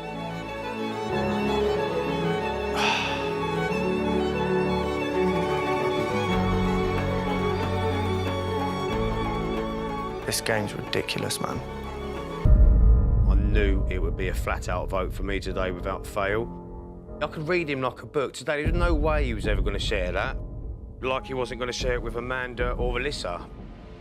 I want nothing more in my being than Hannah, Aaron and Meryl to split that money. I hope they get him. Because if they don't, they're done. They're done, and it's all over. He even does this subtle little eye flick towards Wilf, which Hannah clocks again, seemingly registering it more this time.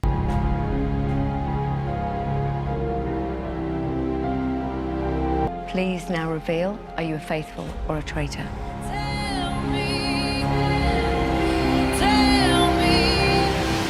I am a traitor. Yeah, they got it right, obviously.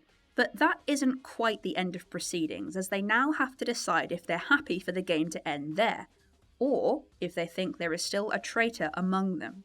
And, well, some of them might have some doubts about that, I think. You will soon face a choice.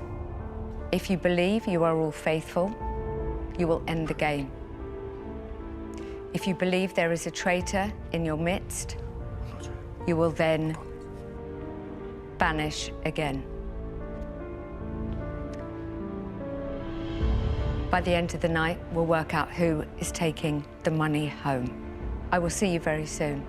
You're the final four.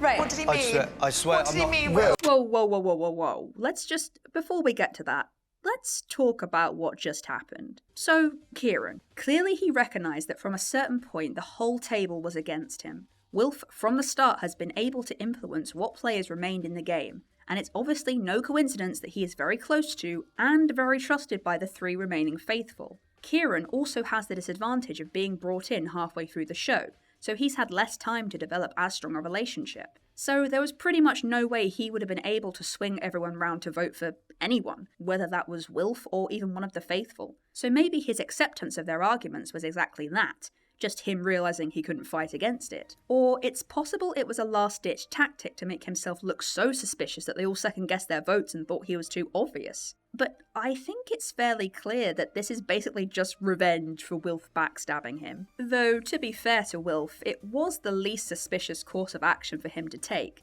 If 3 out of 5 people are set on voting for someone, it would be pretty stupid to try and dissuade them, especially so close to the end, so he had no choice really but to go along with it. Kieran is almost fulfilling a Hunter-style role in Mafia, taking down someone else with his elimination. But there's a problem. When this episode aired, it seemed like a lot of people didn't like what Kieran did here.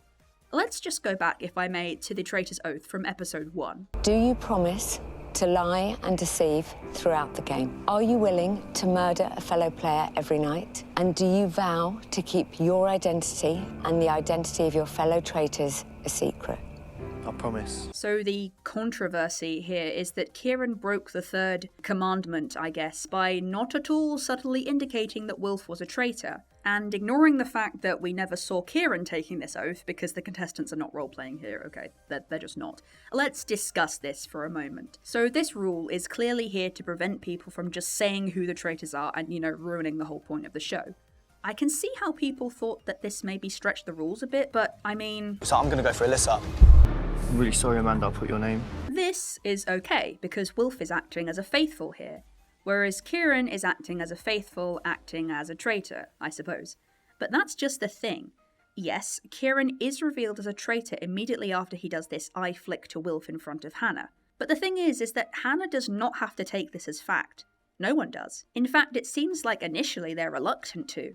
In my opinion, this is a similar situation to Maddie or Alyssa accusing Wilf. He had to persuade people to be on his side then, and this isn't all that different, in my opinion. To be honest, I think Wilf really damned himself here because he didn't speak up at all during this.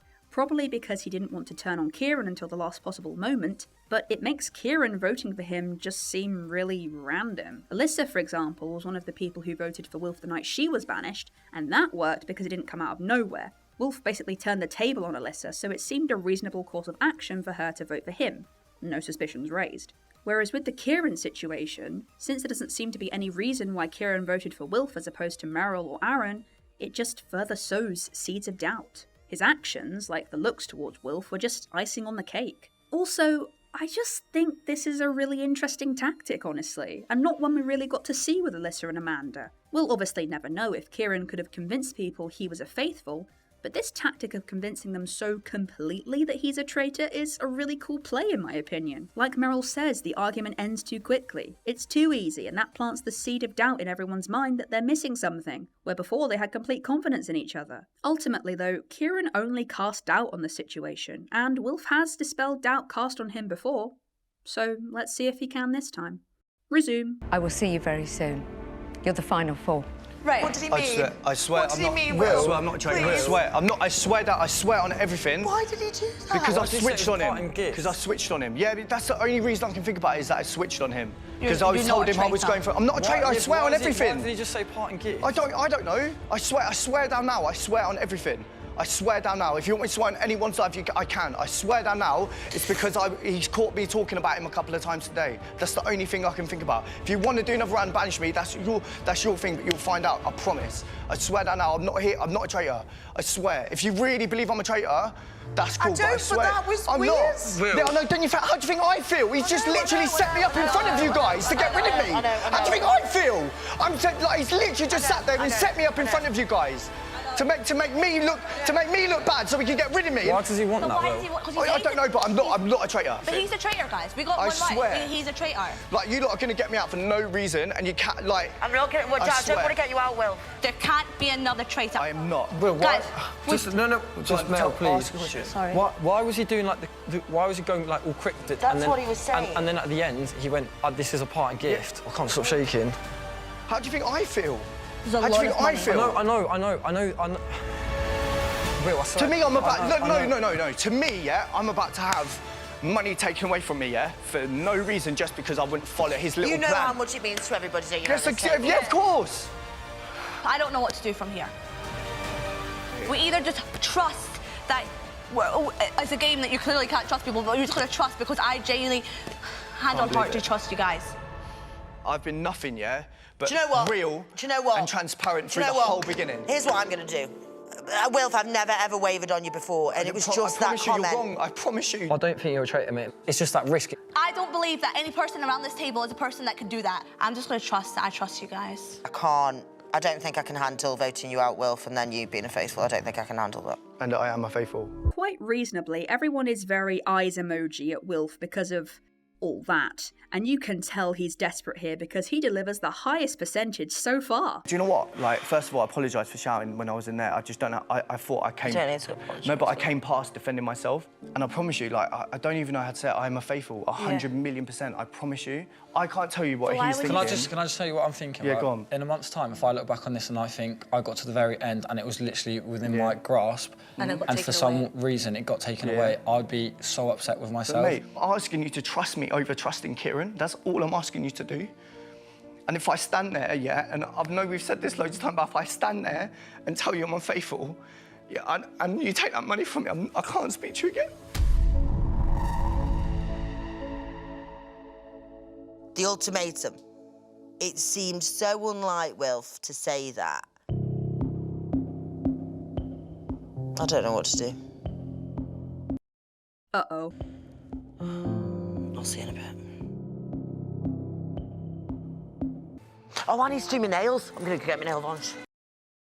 Uh-oh. Oh, we got code red. Who with what? Code red. The 4 contestants are gathered outside of the castle in front of the fire pit, and we have a slightly different voting system here. Everyone has 2 colours of dust that Claudia will throw into the fire. Green means a contestant has voted to end the game, red means another vote will be had and a player will be banished. If just one player votes to banish again, then they will. This is the appropriate level of medieval-style dramatics. Thank you. Meryl, let's see what you've chosen to do.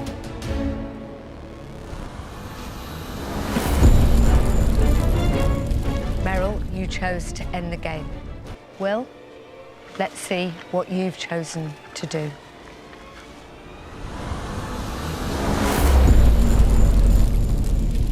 Will, you've chosen to end the game. Hannah, let's see what you've chosen to do.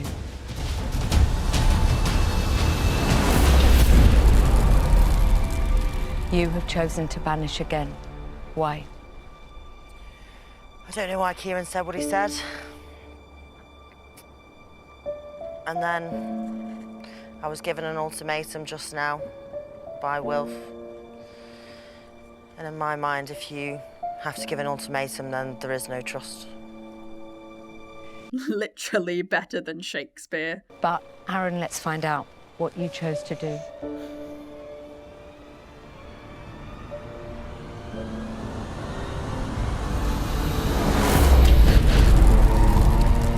Aaron, you have chosen to banish again. Why?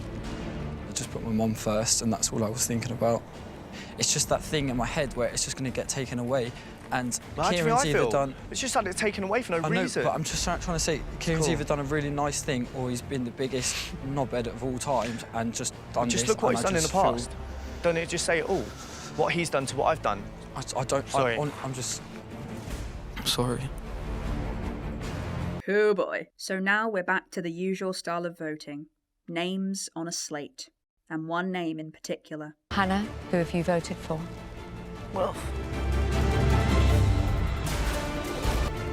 I went for you as well, Will. Honestly, I'm just so sorry.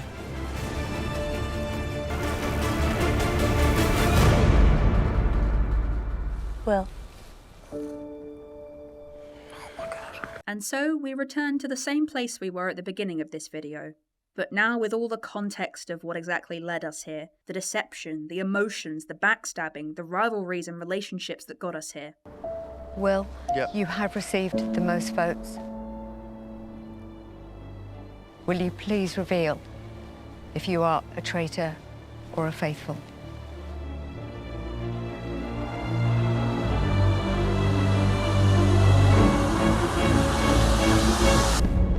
I'm a traitor.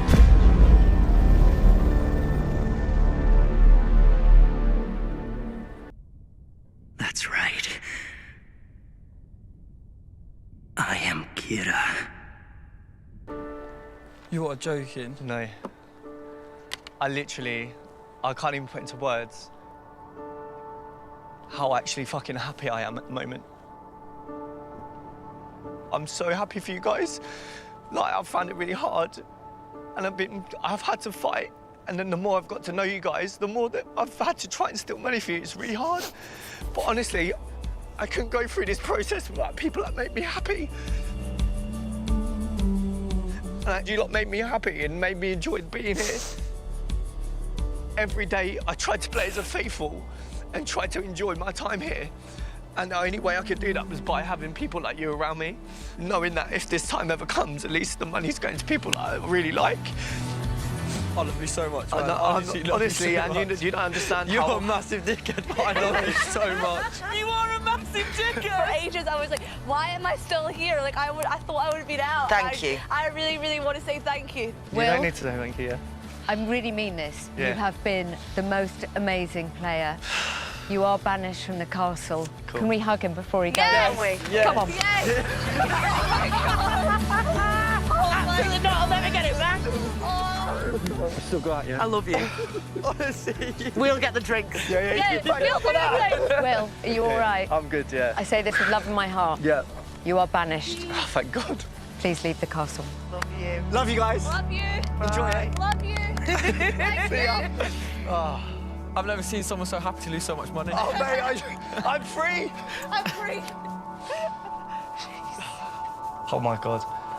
Literally just lost over 100 grand to these 3 amazing people, and I'm really, really happy that they are happy. The pressure's gone. The money's gone. Doesn't matter. I'm happy.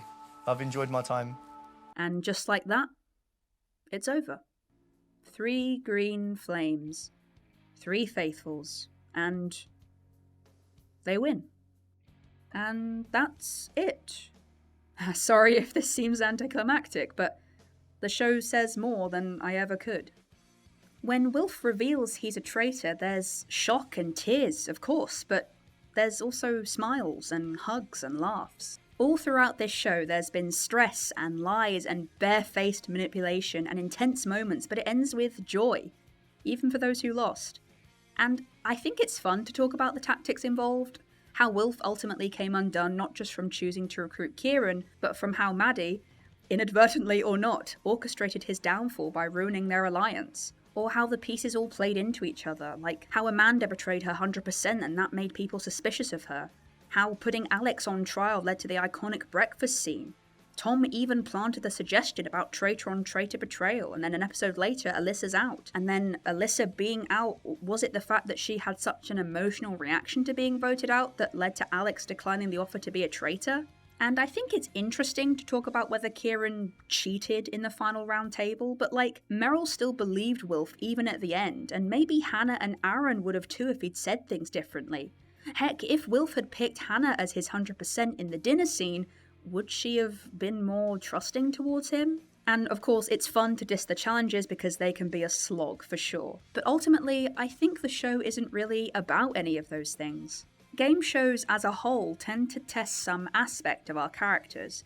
Our intellect, most commonly, but also our reaction speeds, our creativity. Even shows purely based on luck, you could say, test our nerve or our judgment.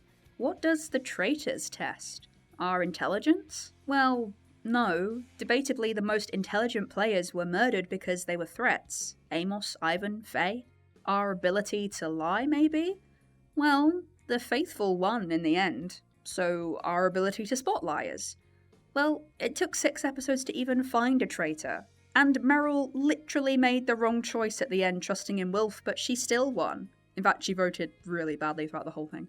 Our ruthlessness? Well, arguably, it was Wilf's ruthlessness and lack of trust that made him lose in the end. The people who won weren't the smartest, nor were they who people had the most trust in, really.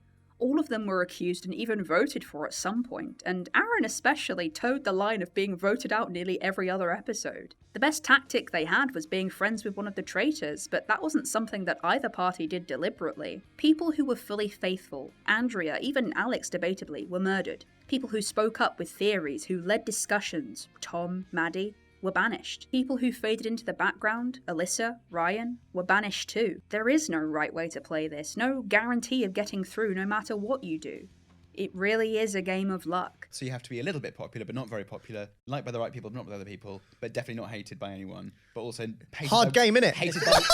But that doesn't make it not worth watching, in my opinion. Sure, if you want to see 2000 IQ plays or solid detective work, maybe there are better shows to watch, but I hope I've illustrated well enough that even if there is nothing unique about the traitors, that doesn't make watching it not worthwhile in some way. Because even though I keep making fun of how they've apparently bonded in such a short period of time, it's evident that everyone really has. Wilf has been lying to them the whole time, and the worst thing that gets said to him is... I love you so much, man. Honestly, and you don't understand You're how... a massive dickhead, but I love you so much. You are a massive dickhead! There's no anger. There was no anger towards any of the traitors, and no anger from them either. Wilf seems relieved, if anything. I did wonder early on in the show if the wholesome tone would persist throughout, naturally assuming that I would watch the relationships forged at the beginning rapidly disintegrate until they all hated each other. but that didn't happen. And yeah, duh, it's a game show, it can be edited to show a manufactured narrative. But see, the thing is, and maybe I'm just stupid and naive, but out of the drama and the friendships, it never felt like the latter was the one they were faking. And looking at any of the contestants' social media shows that they're all still good friends, so it seems unlikely that it's all just a narrative. Parting gift.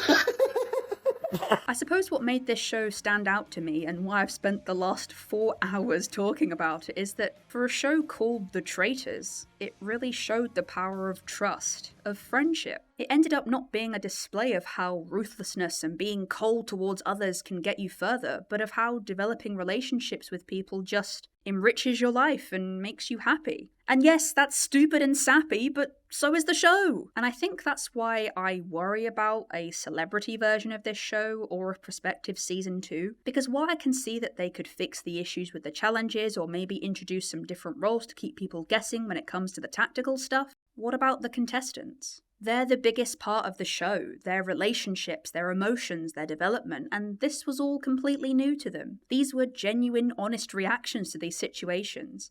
In future series, will we have people trying to be the next Wilf or the new Amanda, or people doing the same tactics or basing maneuvers off things they saw in this season? The plays might be smarter, the stakes higher, the drama more dramatic, but I think the show had something that it can never have again. Because this show, despite its name and whole concept really, is innocent. And that innocence, that authenticity was what made it special to me.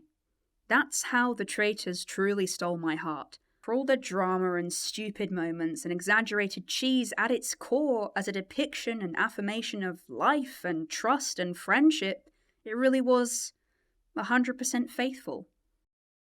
Oh my god, who the hell wrote this script?